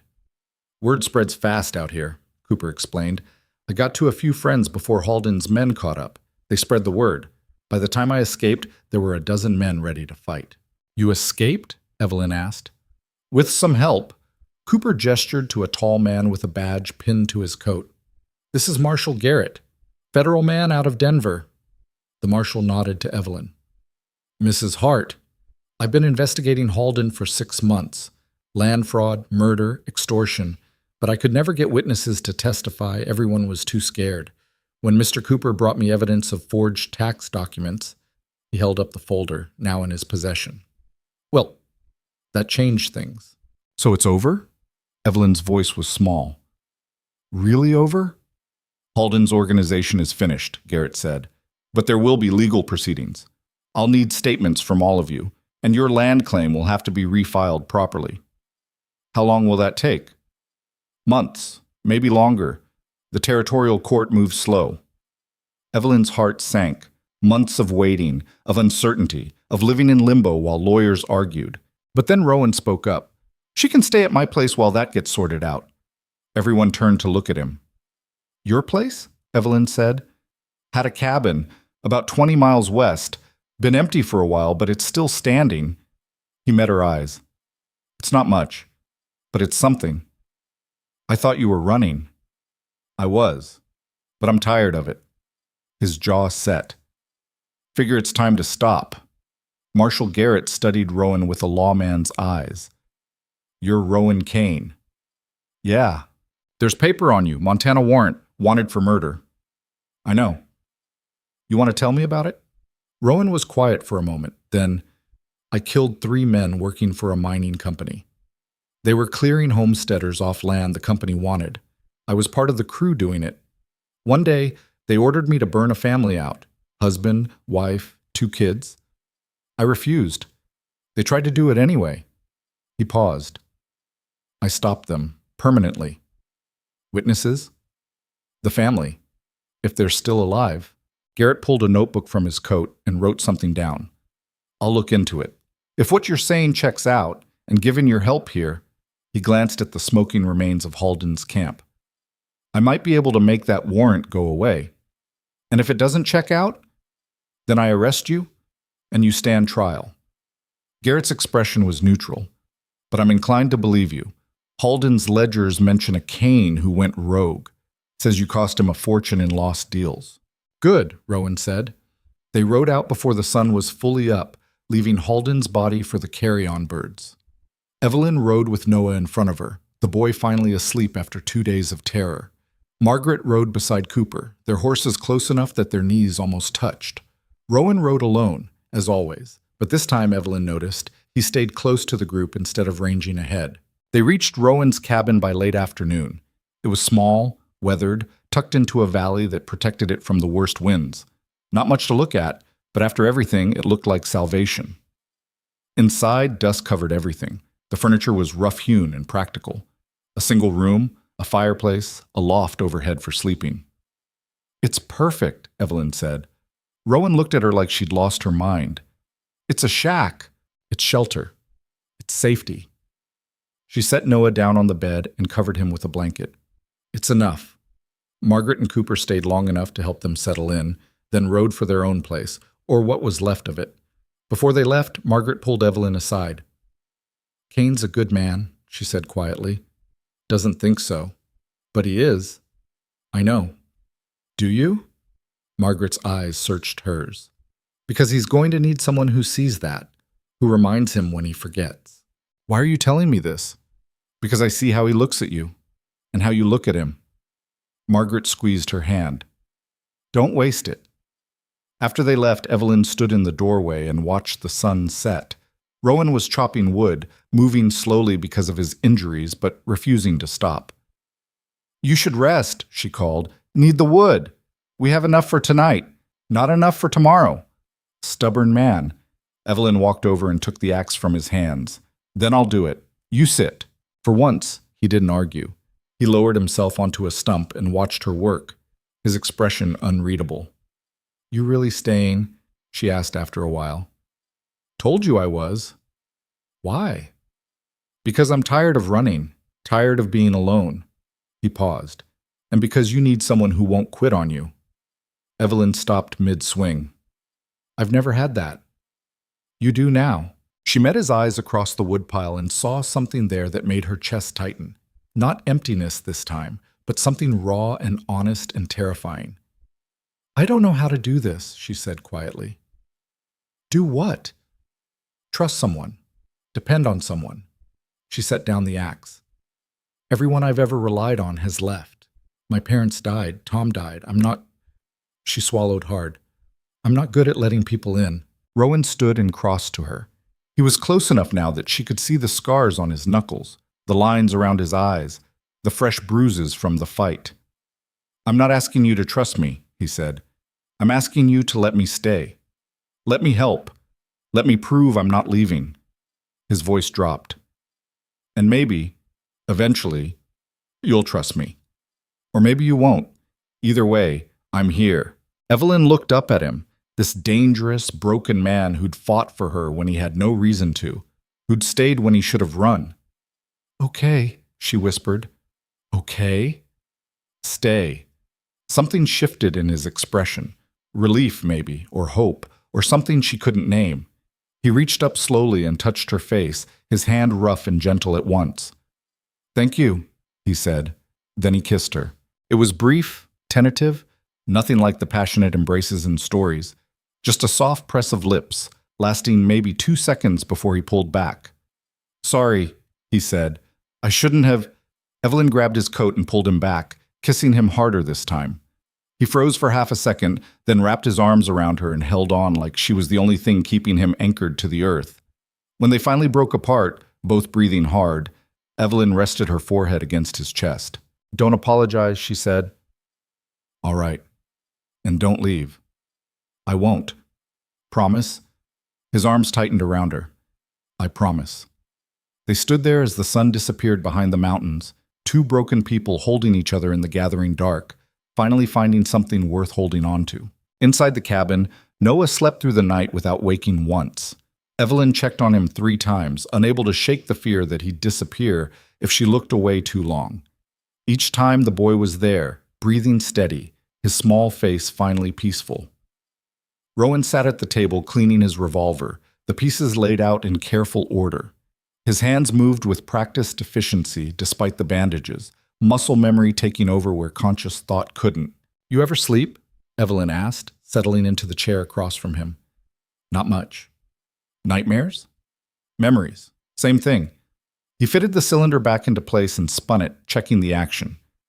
You should rest. Tomorrow's going to be long. So will the day after that, and the one after that. Evelyn watched him work. How long before Marshal Garrett comes back? Week, maybe 2. Depends on how fast he can dig up those witnesses from Montana. And if he can't find them? Rowan's hands stilled. Then I run again, or stand trial. Haven't decided which. You could just disappear, right now, before he comes back. I could. He met her eyes. Is that what you want? Evelyn's throat tightened. No. Then I stay. He said it like it was simple, like staying wasn't a death sentence if things went wrong, like trusting the law after years of running from it wasn't the most terrifying thing a man could do. Why? She asked. Why now? After all this time, why stop running? Rowan was quiet for a long moment, his gaze dropping to the gun in his hands. Because I'm tired of living like I'm already dead. Because every place I've been for the past 5 years has felt like borrowed time. He looked up. And because for the first time since I can remember, I've got something worth staying for. The weight of those words settled between them. Evelyn wanted to say something back, something that matched the rawness of his honesty, but the words stuck in her throat. Instead, she reached across the table and took his hand. He held on tight, like a drowning man grabbing a rope. They sat that way until the fire burned down to embers, neither one speaking, both afraid that if they let go, the moment would shatter and they'd be alone again. Morning came cold and bright. Evelyn woke to the smell of coffee and found Rowan already outside, splitting more wood. His shoulder had to be killing him, but his face showed nothing. Noah appeared in the doorway, rubbing sleep from his eyes. Is he always like that? Like what? Working. Even when he's hurt. Evelyn smiled despite herself. I think so. He's weird. Yeah, he is. They ate a sparse breakfast. The last of the supplies from Halden's camp, stretched thin. Evelyn did the math in her head and didn't like the answer. They had maybe 3 days of food left. After that, they'd be hunting or starving. Rowan came in as she was washing the tin plates. I'm riding to Cooper's place, see if they need help rebuilding. You're in no shape to rebuild anything. I can swing a hammer. With one working arm? He gave her a look that said he'd swing it anyway, injuries or not. Stubborn didn't begin to cover it. Fine, Evelyn said. But I'm coming with you. Someone should stay with Noah. Noah can come too. He's safer with us than alone. Rowan didn't argue. Maybe he was learning. They reached Cooper's property by mid-morning and found a scene of controlled chaos. The house was a blackened skeleton, still smoking in places, but Cooper and Margaret were already at work, sorting through the wreckage, salvaging what could be saved. Margaret looked up as they approached, her face streaked with soot. "Didn't expect to see you this soon. Thought you might need help," Rowan said. "We need a miracle, but help's a start." They worked through the day, hauling debris, sorting nails from ash, pulling intact boards from the ruins. It was brutal work, made worse by the cold and the constant reminder of what had been lost. Noah helped where he could, carrying small pieces, fetching water. He worked alongside Cooper without complaint, and Evelyn saw the old man's expression soften every time he looked at the boy. "He's got sand, that one," Cooper said to Evelyn during a break. "Takes after his mother." "You knew her?" "Met her once. Tough woman. Took no guff from anyone." He paused. "She'd be proud of how he handled himself through all this." Evelyn's chest tightened. "He shouldn't have had to handle any of it." "No child should, but they do anyway." Cooper's gaze drifted to the ruins of his home. "World's not fair. Never has been. Best we can do is teach them to survive it." By late afternoon, they'd cleared enough space to start planning the rebuild. Cooper sketched rough plans in the dirt, smaller than before, more defensible, built with stone where they could manage it. "Going to take months," he said. "Maybe longer, but we'll get it done." Margaret brought out a pot of stew she'd been cooking over an open fire. It was thin, mostly broth and wild onions, but it was hot, and it was something. As they ate, a rider appeared on the eastern ridge. Everyone tensed, hands moving toward weapons, until they recognized the horse. Marshal Garrett. He rode into camp looking tired and road-worn, his coat covered in trail dust. He dismounted and accepted a bowl of stew without ceremony. "Found your witnesses," he said to Rowan between bites. The camp went silent. Rowan set down his bowl. "And?" "Family named Hutchinson, homesteaders outside of Billings. They confirmed your story. Said you saved their lives, killed the men who were going to burn them out."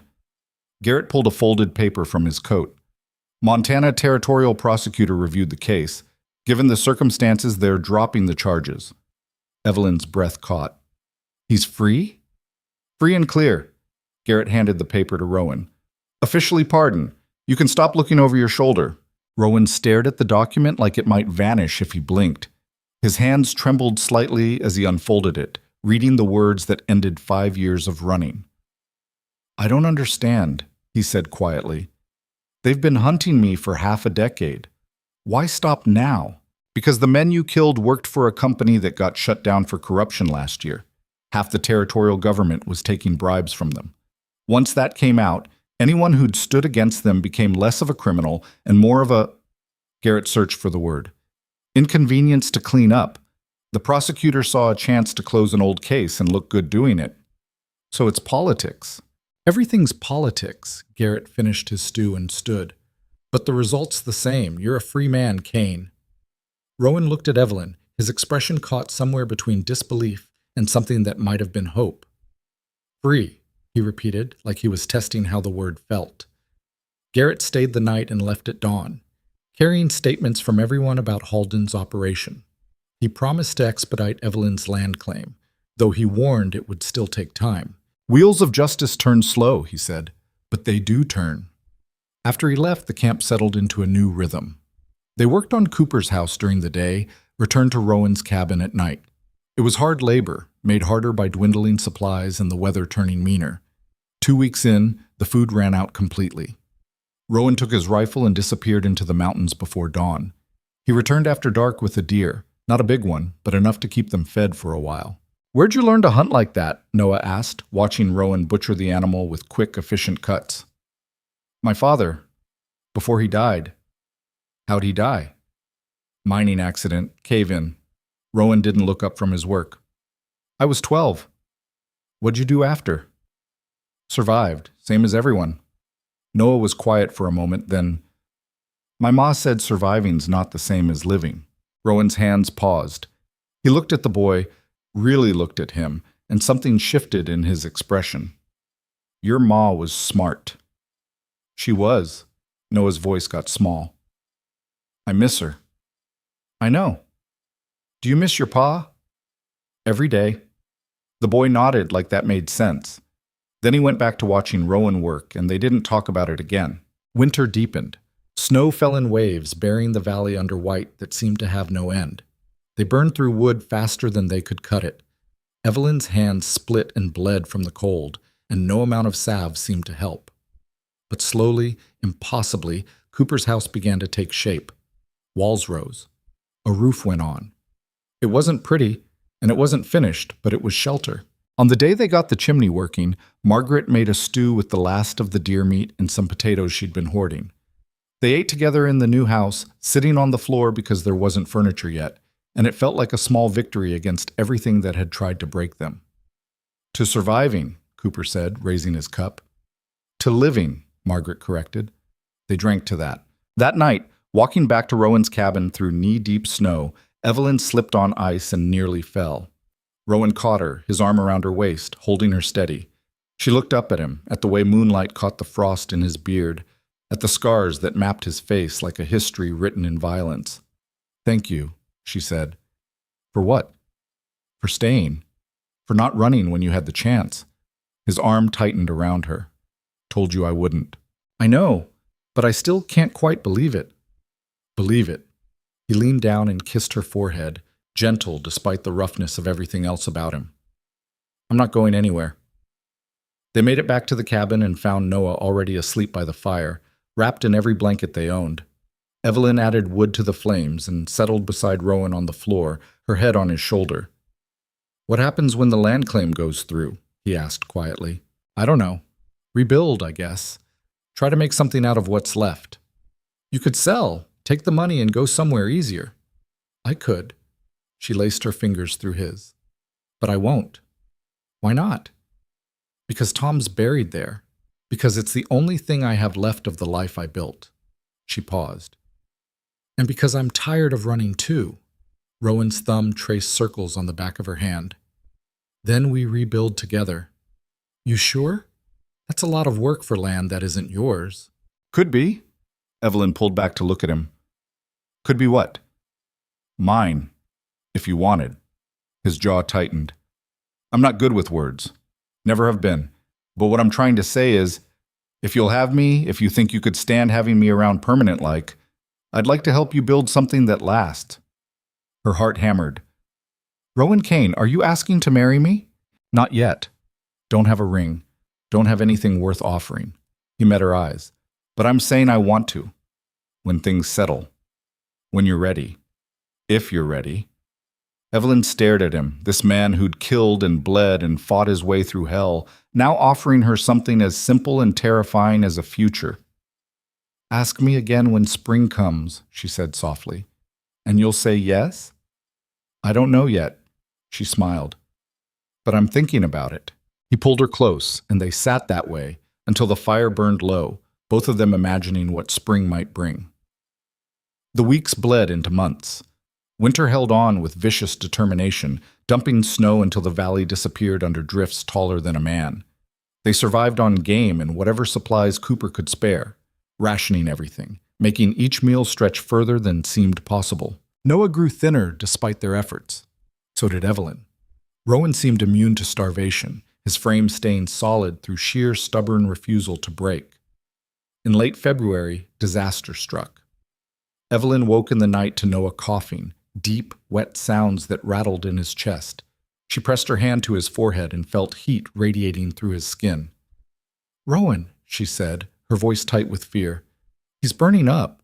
Rowan was on his feet instantly, lighting a lamp. In the flickering light, Noah's face was flushed, his breathing labored. "Same as before?" Rowan asked. "Worse." They spent the night trying everything, cold compresses, forcing water into him, keeping him wrapped against chills. Nothing worked. By dawn, the fever was higher, and Noah was delirious, calling for his mother. "We need medicine," Evelyn said, her voice cracking. "Real medicine, not just herbs and hope. Closest doctor's in Blackstone. That's 20 miles in this snow." "I know." Rowan was already pulling on his coat. "I'll make it." "You can't. Not alone. Not in this weather." "Then I'll die trying. But I'm not losing that boy." Evelyn grabbed his arm. "Wait. I'll go with you." Someone needs to stay with Noah. Margaret's got her own house to worry about, and Cooper's too old for this. Rowan's expression was iron. I go alone. You stay here. Keep him alive until I get back. Before she could argue further, he was gone, disappearing into the pre-dawn darkness. Evelyn returned to Noah's side and held his hand, whispering stories she half remembered from her own childhood, anything to keep him tethered to consciousness. The hours crawled. Noah's fever spiked and broke and spiked again. Evelyn dozed in fits, jerking awake every time his breathing changed. Outside, the wind howled like something alive and hungry. Rowan rode through hell. The snow was chest deep on his horse in places, forcing him to dismount and lead the animal through drifts. The cold bit through every layer he wore, numbing his hands, his face, his feet. He made it 5 miles before the horse gave out. The animal went down hard, legs buckling, too exhausted to continue. Rowan pulled the saddle off and turned the horse loose, knowing it would probably die, but giving it a chance anyway. Then he started walking, 10 miles to Blackstone, on foot, through a blizzard. He lasted another 3 miles before his legs gave out. Rowan collapsed in the snow, his body finally hitting limits he'd pushed past for too long. The cold seeped in, turning his limbs to lead. His vision blurred. This was how it ended, he thought distantly. Not in a gunfight or a hanging, just frozen in the snow, trying to save a kid who wasn't even his. His eyes drifted closed. Then he heard hoofbeats. A rider appeared through the white. No, 2 riders. They dismounted and hauled Rowan to his feet. Kane? It was Cooper's voice. What in hell are you doing out here? Noah, Rowan managed through numb lips. Fever. Need doctor. You're half dead yourself. Don't care. Get me to Blackstone. Cooper and the other man, one of the veterans who'd helped fight Halden, got Rowan onto a horse and tied him to the saddle to keep him from falling. Then they rode. They reached Blackstone by early afternoon. The doctor, an elderly man named Fisher, listened to Cooper's explanation and immediately began packing supplies. Pneumonia, most like, Fisher said. In a child that young, that weak, it's bad. I'll do what I can. They rode back through the storm, Rowan barely conscious, clinging to the saddle through instinct more than strength. They reached the cabin after dark. Inside, Evelyn looked up from Noah's bedside, her face gaunt with exhaustion and fear. He's still breathing. Barely. Fisher went to work immediately, examining the boy, administering medicines Evelyn couldn't name. He worked through the night while everyone else waited, helpless. By dawn, the fever broke. Noah's breathing eased, color returned to his face. He opened his eyes and looked at Evelyn. You stayed, he whispered. Of course I stayed. She smoothed his hair back. I'm not going anywhere. The boy's gaze drifted to Rowan, slumped in a chair by the fire, half frozen and exhausted. He went for help. He did. Why? Evelyn looked at Rowan. This man who'd nearly died in a blizzard for a child who wasn't his blood, who had no claim on his protection. Because he loves you, she said quietly. Same as I do. Noah's eyes drifted closed again, but this time he was smiling. Fisher stayed 3 days, making sure Noah was truly on the mend before he'd leave. He left medications and instructions, refused payment, and rode back to Blackstone with Cooper. Rowan recovered slower than Noah did. The cold had damaged something in him, frostbite on his hands and feet, something wrong with his lungs that made him cough when he breathed deep. You're an idiot, Evelyn told him one night as she wrapped his hands in clean bandages. Yeah. You could have died. Yeah. And you did it anyway. Yeah. He looked at her. You mad about it? She wanted to be, wanted to yell at him for being reckless, for risking his life, for scaring her half to death. Instead, she leaned forward and kissed him. Don't do it again, she whispered against his lips. Can't promise that. Try anyway. All right. Spring came slowly, reluctantly, like it wasn't sure winter was really done. The snow melted in patches, revealing dead grass and mud underneath. Creeks swelled with runoff. The air lost its knife edge and became merely cold instead of lethal. On the first day warm enough to work outside without freezing, a rider appeared carrying an official-looking envelope. Evelyn opened it with shaking hands and read the contents twice before she believed them. It's done, she said. The land claim, it's approved. It's mine. Rowan looked up from where he'd been repairing a fence. Free and clear? Free and clear. They stood there, the enormity of it sinking in. After everything, the death, the violence, the fear, she had her land back, had a future that didn't involve running or hiding or fighting. What now? Rowan asked. Rowan Tab. Evelyn looked at the valley stretching out before them, at the mountains still capped with snow, at the endless sky that seemed to promise anything was possible. Now we build, she said. They started with the essentials, a new cabin on the old foundation, a barn for animals they didn't have yet, fences to mark boundaries that finally meant something. Cooper and Margaret helped when they could. Other homesteaders appeared, having heard about the fight against Halden, wanting to be part of something that had stood against corruption and won. Slowly, the valley came back to life. Noah regained his strength and threw himself into the work with determination that surprised everyone. He followed Rowan everywhere, learning to build, to hunt, to survive. One evening, Evelyn found them sitting together on the porch of the half-finished cabin, watching the sun set. "What are you two talking about?" she asked.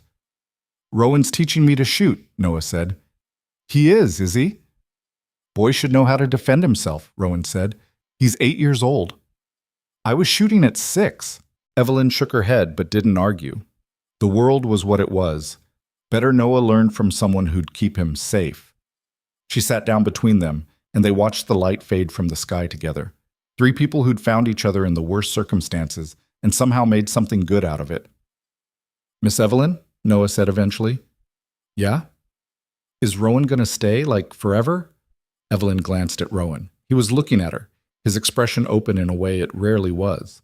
"I don't know," she said honestly. "You'd have to ask him." Noah turned to Rowan. "Are you?" Rowan was quiet for a long moment. Then he said, "If you'll have me." "I'll have you," Noah said immediately. "That's 1 vote." Rowan's eyes stayed on Evelyn. "What about you?" She thought about everything that had brought them here, the storm, the violence, the fear. Thought about Tom and the life she'd lost. Thought about the future she hadn't dared imagine until now. "Ask me properly," she said. Rowan stood and pulled something from his pocket, a ring, simple and unadorned, made from a bent nail that he'd somehow worked into a circle. "It's not much," he said, "but it's what I've got. It's perfect." He knelt in front of her, this dangerous man made gentle by love, and said, "Evelyn Hart, will you marry me?" She took the ring and slid it onto her finger. It fit perfectly. "Yes," she said. Noah cheered. Rowan pulled her close and kissed her while the last light died in the west and the stars came out overhead. And for the first time in longer than she could remember, Evelyn felt like she was home. They married 3 weeks later in Cooper's rebuilt house, with Margaret as witness and Noah standing between them like he belonged there. There was no minister, just Cooper reading words from a book he'd salvaged from the fire.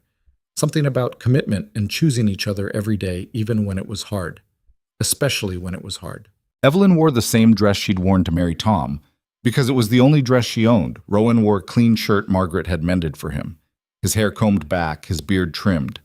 He looked uncomfortable in a way that had nothing to do with the clothes and everything to do with standing in front of people and making promises.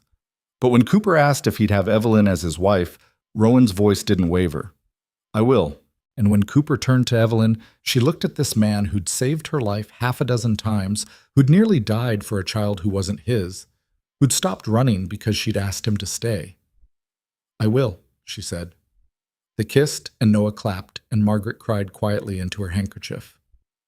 Cooper produced a bottle of whiskey he'd been saving, and they drank to new beginnings, to survival, to the stubborn refusal to let the world break them. That night, lying beside Rowan in the cabin they were building together, Evelyn stared at the unfinished ceiling and tried to remember the last time she'd felt this particular combination of terrified and hopeful. "You're thinking too loud," Rowan said beside her. "Can't help it." "What about?" "Everything. What happens next? Whether we can actually make this work." He rolled onto his side to face her. "We already made it work. Everything else is just details. Those details include feeding ourselves, keeping a roof overhead, and raising a kid who's already seen too much." "Yeah. That doesn't scare you?" "Everything scares me," Rowan said quietly. "But I'm doing it anyway. Evelyn reached out and traced the scar above his eye, the one he'd gotten fighting Halden's men. You ever regret it? Staying? Not once. Not even when you nearly froze to death getting medicine for Noah? Especially not then. His hand covered hers. You know why? Why? Because that's the first time in 5 years I did something that mattered. Not for money, not for survival, just because it was the right thing to do. He paused. I forgot what that felt like. Evelyn's throat tightened. You're a better man than you think you are. I'm a man trying to be better. There's a difference. Maybe, but you're trying. That counts. He pulled her close, and they lay tangled together, listening to Noah's quiet breathing from the loft above, listening to the wind move through the valley that was finally, truly theirs. Spring turned into summer, and the work never stopped. They finished the cabin by late May, 4 rooms instead of 1, a real kitchen, a loft for Noah that was his alone. Rowan built furniture with the same efficiency he did everything else, each piece rough but solid. The barn went up next, and with it came livestock. Cooper traded them 2 goats and a half-wild cow that Rowan spent a week gentling. They acquired chickens from a passing trader, 3 hens and a rooster that Noah immediately named and treated like pets. You can't name something you might have to eat, Evelyn told him. Why not? Because it makes it harder. Good, Noah said firmly. Should be hard. The kid had a point. By midsummer, the valley was starting to look like something other than a battlefield. Fences marked clean boundaries, crops pushed up through soil that had been turned and fertilized. The creek that ran through Evelyn's property, the same water that Halden had killed for, now irrigated neat rows of corn and beans. Other homesteaders started arriving, drawn by word that this was land where people stood their ground and won. They built houses on the valley's edges, formed a loose community bound by shared experience and mutual defense. One evening, a man rode up to the cabin leading a string of horses. He was young, maybe 25, with a nervous energy that reminded Evelyn of a cornered animal. Help you? Rowan asked, stepping onto the porch. Looking for Rowan Kane, the man said. You found him. The man dismounted and pulled an envelope from his saddlebag. I'm supposed to deliver this. It's from the territorial governor's office. Evelyn's stomach clenched. Official letters never meant anything good. Rowan opened the envelope and read in silence. His expression gave nothing away. What is it? Evelyn asked when she couldn't stand the waiting anymore. They want me to testify. About what? Halden's operation. Turns out he wasn't just grabbing land here. He had schemes running all over Colorado territory. They're building a case against his partners, the mining companies, the politicians who took bribes. They want me to talk about what I saw when I worked for them. The messenger shifted nervously. Sir, there's more. The governor's offering a position. Deputy Territorial Marshal, specifically assigned to investigate land fraud. Evelyn stared. They want you to be a lawman? Apparently. The same people who had a bounty on you 6 months ago now want to give you a badge. Politics, Rowan said flatly. I know where the bodies are buried. Literally. That makes me useful. Are you going to do it? He looked at her, then at the valley they'd built, then back at the letter. I don't know. The messenger cleared his throat. They need an answer within the week. I'm staying in Blackstone if you want to send word. After he left, Rowan and Evelyn sat on the porch watching the sun set. Noah was inside doing the reading lessons Evelyn had started teaching him, his voice stumbling over words in the way of someone learning to see the world differently. You should do it, Evelyn said finally. I should stay here. Help you run this place. We can run it fine without you for a few months, and if you can stop what Halden was doing from happening to other people, it's not that simple. Why not? Rowan's jaw tightened. Because I'll have to testify about things I did, things I'm not proud of. And when I do, you'll hear it. Noah will hear it. Everyone will know exactly what kind of man I was. I already know what kind of man you were, Evelyn said quietly. I'm married to the kind of man you are now. There's a difference. What if there's not? What if I'm just fooling myself, thinking I can be something other than... Stop. She turned to face him fully. You rode into a blizzard to save a boy who wasn't yours. You fought men you used to work with to protect people you barely knew. You gave up running because I asked you to stay. That's not the same man who worked for Halden, and you know it." Rowan looked away. "I killed people, Evelyn. A lot of people. Some of them probably didn't deserve it. And now you have a chance to make sure fewer people die. To use what you know to stop men like Halden before they can do what he did." She took his hand. "That doesn't erase what you did before. Nothing can. But it means something. It has to." He was quiet for a long time. Then, "What if I fail?" "Then you fail trying to do the right thing, which is better than succeeding at doing nothing." That got something almost like a smile out of him. "When did you get so wise?" "About the same time I married an idiot who thinks he's still the man he was 5 years ago." This time he actually laughed. He sent word to the messenger the next morning. 2 weeks later, Rowan left for Denver with a saddlebag full of documents and a head full of memories he'd spent years trying to forget. Evelyn stood in the yard and watched him ride away, feeling the same sick fear she'd felt when Tom died, the certainty that someone she cared about was leaving and might not come back. Noah appeared beside her. "He'll be okay." "You don't know that." "Yeah, I do. He promised." The boy's hand slipped into hers. "And Rowan doesn't break promises." Evelyn squeezed his hand and hoped he was right. Rowan was gone for 3 months. During that time, Evelyn threw herself into the work with an intensity that worried Margaret. She worked from dawn until she literally couldn't stand anymore, then collapsed into bed only to wake before sunrise and start again. "You're going to kill yourself," Margaret said one afternoon, finding Evelyn trying to repair the barn roof alone. "I'm fine." "You're exhausted, and you're doing the work of 3 people. Someone has to." Margaret climbed up beside her and took the hammer from her hands. "Someone does, but not you alone. Cooper and I can help. So can the Hendersons and the Pratts. That's what community means." Evelyn's shoulders sagged. "I just need to keep moving. If I stop, I start thinking about whether he's coming back? About whether he's alive." Margaret's expression softened. "He's alive, and he's coming back. That man didn't survive 5 years on the run just to get killed testifying in a courtroom. You don't know that.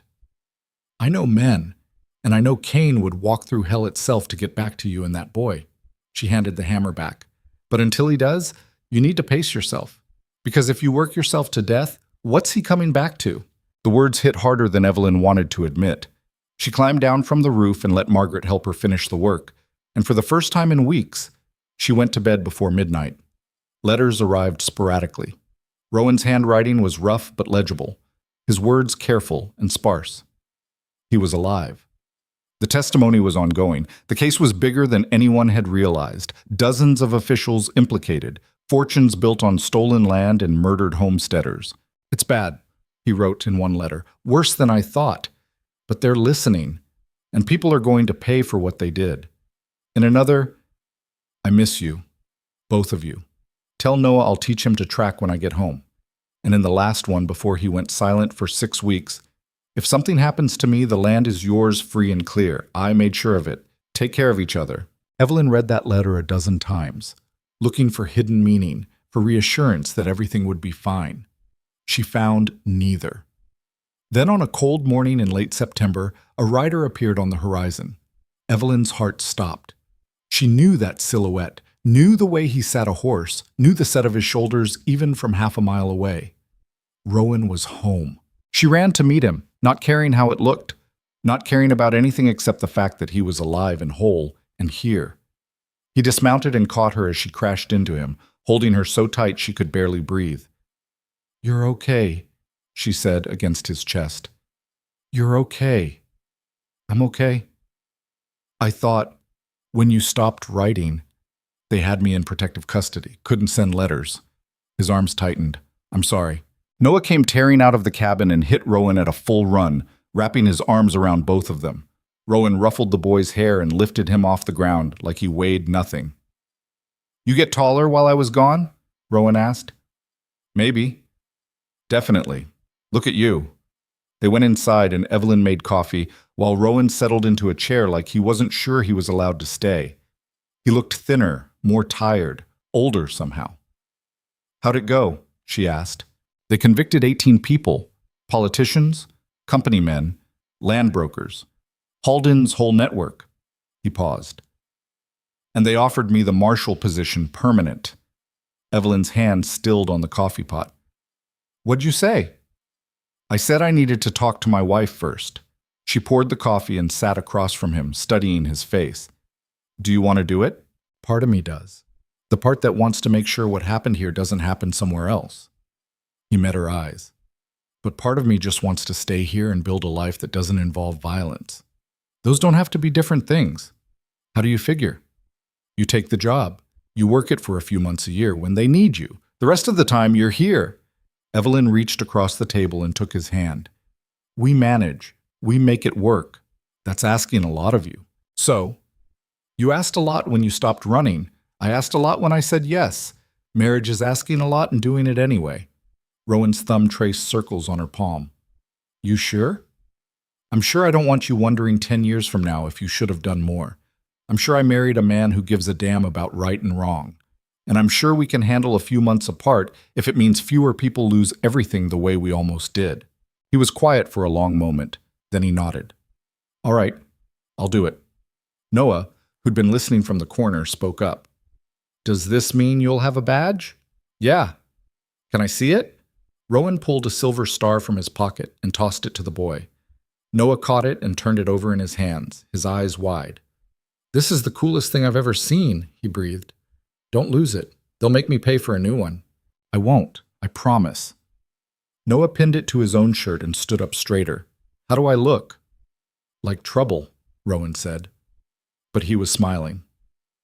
That night, after Noah had finally been convinced to go to bed, Evelyn and Rowan sat on the porch and watched stars appear in the darkening sky. I meant what I said in that letter, Rowan said quietly. If something happens to me, nothing's going to happen. But if it does, Rowan, she turned to face him. I know you think you're still the man who has to prepare for the worst, but you're allowed to hope for the best too. Hope doesn't keep people alive. Maybe not, but it keeps them living instead of just surviving. She leaned against him. And I'm tired of just surviving. His arm came around her shoulders. Yeah, me too. They sat that way until the cold drove them inside. Two people who'd learned that love wasn't about perfect circumstances or guaranteed outcomes. It was about choosing each other in the middle of imperfect circumstances and uncertain outcomes, and building something anyway. The years passed in the way years do when you're not paying attention, fast and slow all at once, each season bringing its own challenges and small victories. Rowan took the marshal position and worked it the way Evelyn had suggested, gone for a few months each year, home the rest. When he was gone, she ran the property with Noah's help and the support of the community they'd built. When he was home, they worked side by side, expanding the operation, buying more land, building something bigger than either of them could have managed alone. Noah grew like a weed, shooting up until he was almost as tall as Rowan by the time he turned 15. He learned to track, to shoot, to read the weather and the land. He also learned to read books, to write clearly, to think beyond the valley's boundaries. I want to go to school, he announced one evening at dinner. Real school. In Denver. Evelyn's fork stopped halfway to her mouth. That's expensive. I know, but I've been saving, and Rowan said he'd help. She looked at Rowan, who shrugged. Kid's smart. Be a waste not to give him a chance. He's only 15. I was working full-time at 12, Rowan said. He's ready. Evelyn wanted to argue, wanted to keep Noah close where she could protect him. But she looked at the boy, not a boy anymore, really, but a young man with his mother's determination and a future spread out before him like an open road, and knew she couldn't hold him back. All right, she said, but you come home summers, and you write every week. Noah's face split into a grin. I promise. He left for Denver that fall, and the house felt too quiet without him. Evelyn caught herself setting 3 places at dinner, caught herself listening for his footsteps overhead. He'll be fine, Rowan said one night, finding her staring at Noah's empty chair. I know. Then why do you look like someone died? Because he grew up and I missed it. Her voice cracked. One day he was 8 years old and calling for his mother in his sleep. Now he's gone, and I don't know when he stopped being a child. Rowan pulled her into his arms. He stopped when he had to, same as we all do. That's not comforting. It's true, though. She leaned into him and let herself grieve the passage of time, the loss of the little boy Noah had been. but she also felt pride in the young man he was becoming, strong, smart, kind in ways the world usually beat out of people. The letters came every week like clockwork. Noah wrote about his classes, about the city, about ideas that seemed too big for the page. He was thriving. And 3 years later, he came home with a degree in law and a plan to open a practice defending homesteaders against the kind of land grabs that had nearly destroyed them. "Someone has to," he said when Evelyn asked why.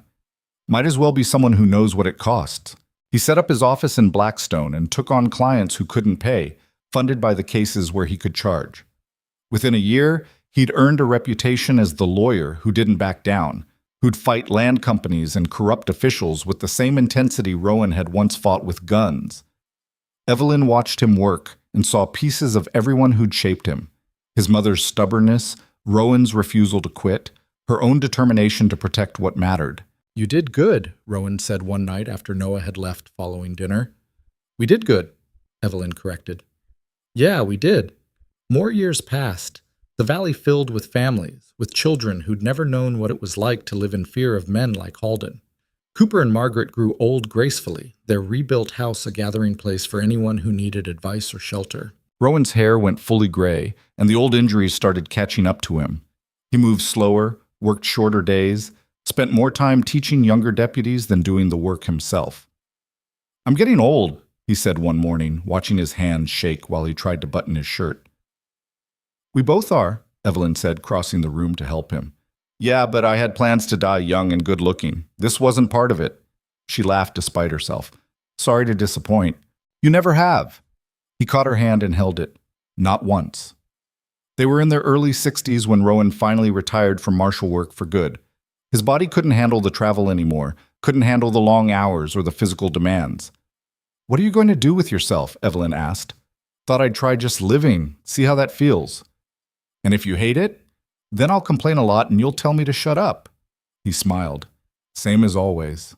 They settled into a new rhythm, quieter, slower, but no less full. They worked the land that had cost them so much and given them everything.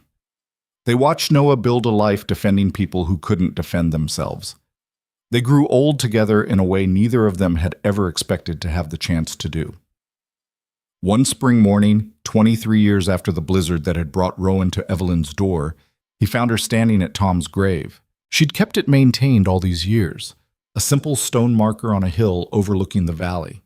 She visited it sometimes, not out of lingering grief, but out of respect for the life she'd had before everything changed. "You okay?" Rowan asked, coming to stand beside her. "Yeah, just thinking." "About?" "About how different things could have been. If the storm hadn't come. If you hadn't knocked on my door, if I'd turned you away." Rowan was quiet for a moment. "You ever regret not turning me away?" "Never. Not once." She looked up at him. "You?" "I regret a lot of things. But staying." He shook his head. "That's the one thing I got right." They stood together in comfortable silence, two people who'd survived impossible odds and built something lasting from the wreckage. "I'm glad you knocked," Evelyn said finally. "I'm glad you answered." The sun was setting when Rowan pulled something from his pocket, a small box, worn smooth from years of handling. "What's that?" Evelyn asked. "Something I've been meaning to give you." He opened the box to reveal a ring, not the bent nail he'd proposed with, but a proper band, silver and simple. "Rowan, I know you've got the nail, but I figured after 20-some years you deserve something that wasn't improvised." He took her hand. "Evelyn Kane, will you stay married to me?" She laughed, tears stinging her eyes. "You already asked that question. I'm asking it again. Every day for the rest of our lives, if you'll let me." "Then every day for the rest of our lives?" "The answer's yes." He slid the ring onto her finger beside the bent nail she'd never taken off. It fit perfectly. They walked back to the house as the last light faded from the sky, hand in hand, two people who'd learned that survival wasn't about avoiding the storm. It was about finding someone to weather it with and building a life from whatever was left standing after. Inside, Evelyn lit the lamps and started dinner. Rowan set the table, 2 places now, just them, the way it had been in the beginning. But the house felt full anyway, filled with memories of everyone who'd sat at this table, everyone who'd been shaped by the choices made here. Think Noah's coming for dinner Sunday? Rowan asked. He said he would, and he's bringing someone. Someone? A woman, says it's serious. Rowan smiled. Good for him. They ate together, talking about nothing important. The weather, the livestock, the repairs that still needed doing. The comfortable conversation of two people who'd been together so long that silence wasn't awkward and words weren't necessary. After dinner, they sat on the porch like they had 1,000 times before, watching stars appear one by one in the darkening sky. You know what I realized? Evelyn said. What? The storm that almost killed us, that brought you here, that started everything. It wasn't the worst thing that ever happened to us. No, it was the best. She leaned against him. Because without it, I never would have found you. Noah never would have found a home. We never would have built any of this. Rowan's arm came around her shoulders, familiar and solid. Funny how that works. What? How the thing that almost destroys you can end up saving you, if you're stubborn enough to survive it. Evelyn thought about that, about the storm, about Halden, about all the moments when they could have given up and didn't, about the choice to keep fighting even when fighting seemed impossible. We were stubborn, she said. We were terrified. That too. Still are sometimes, but we do it anyway. Yeah, Rowan said quietly. We do. They sat together until the cold drove them inside, and later, lying in the darkness with Rowan's breathing steady beside her, Evelyn thought about all the lives that had intersected in this valley. Tom, who'd built the foundation. Noah's mother, who'd taught her son to survive. Cooper and Margaret, who'd fought when they could have run. Rowan, who'd stopped running when every instinct told him to keep going. And herself, a woman who'd lost everything and chosen to build again, who'd opened her door to a dangerous stranger and found a partner instead of a threat. None of it had been easy. None of it had been guaranteed, but all of it had been worth it. She reached out in the darkness and found Rowan's hand. He squeezed back without waking, and Evelyn closed her eyes and let herself believe in tomorrow. Because that's what survival looked like. Not the absence of fear or pain or loss, but the choice to keep going despite them. The choice to build, to love, to hope, even when hope seemed like the stupidest thing in the world. They'd survived the storm. Everything else was just living. And after everything they'd been through, that was more than enough. The valley slept under stars that had witnessed it all. The violence, the rebuilding, the slow transformation from battlefield to home. And in the cabin on the hill, two people who'd found each other in the worst circumstances slept peacefully, knowing that tomorrow would bring work and challenges and the 1,000 small difficulties of life. But they'd face it together. They'd survived worse. And they'd keep surviving, keep building, keep choosing each other every single day until there were no more days left to choose. That was the promise they'd made in Cooper's house 23 years ago. And unlike so many other things in this hard country, it was a promise they'd kept. The storm that had nearly destroyed them had instead become the foundation of everything they'd built. And in the end, that made all the difference.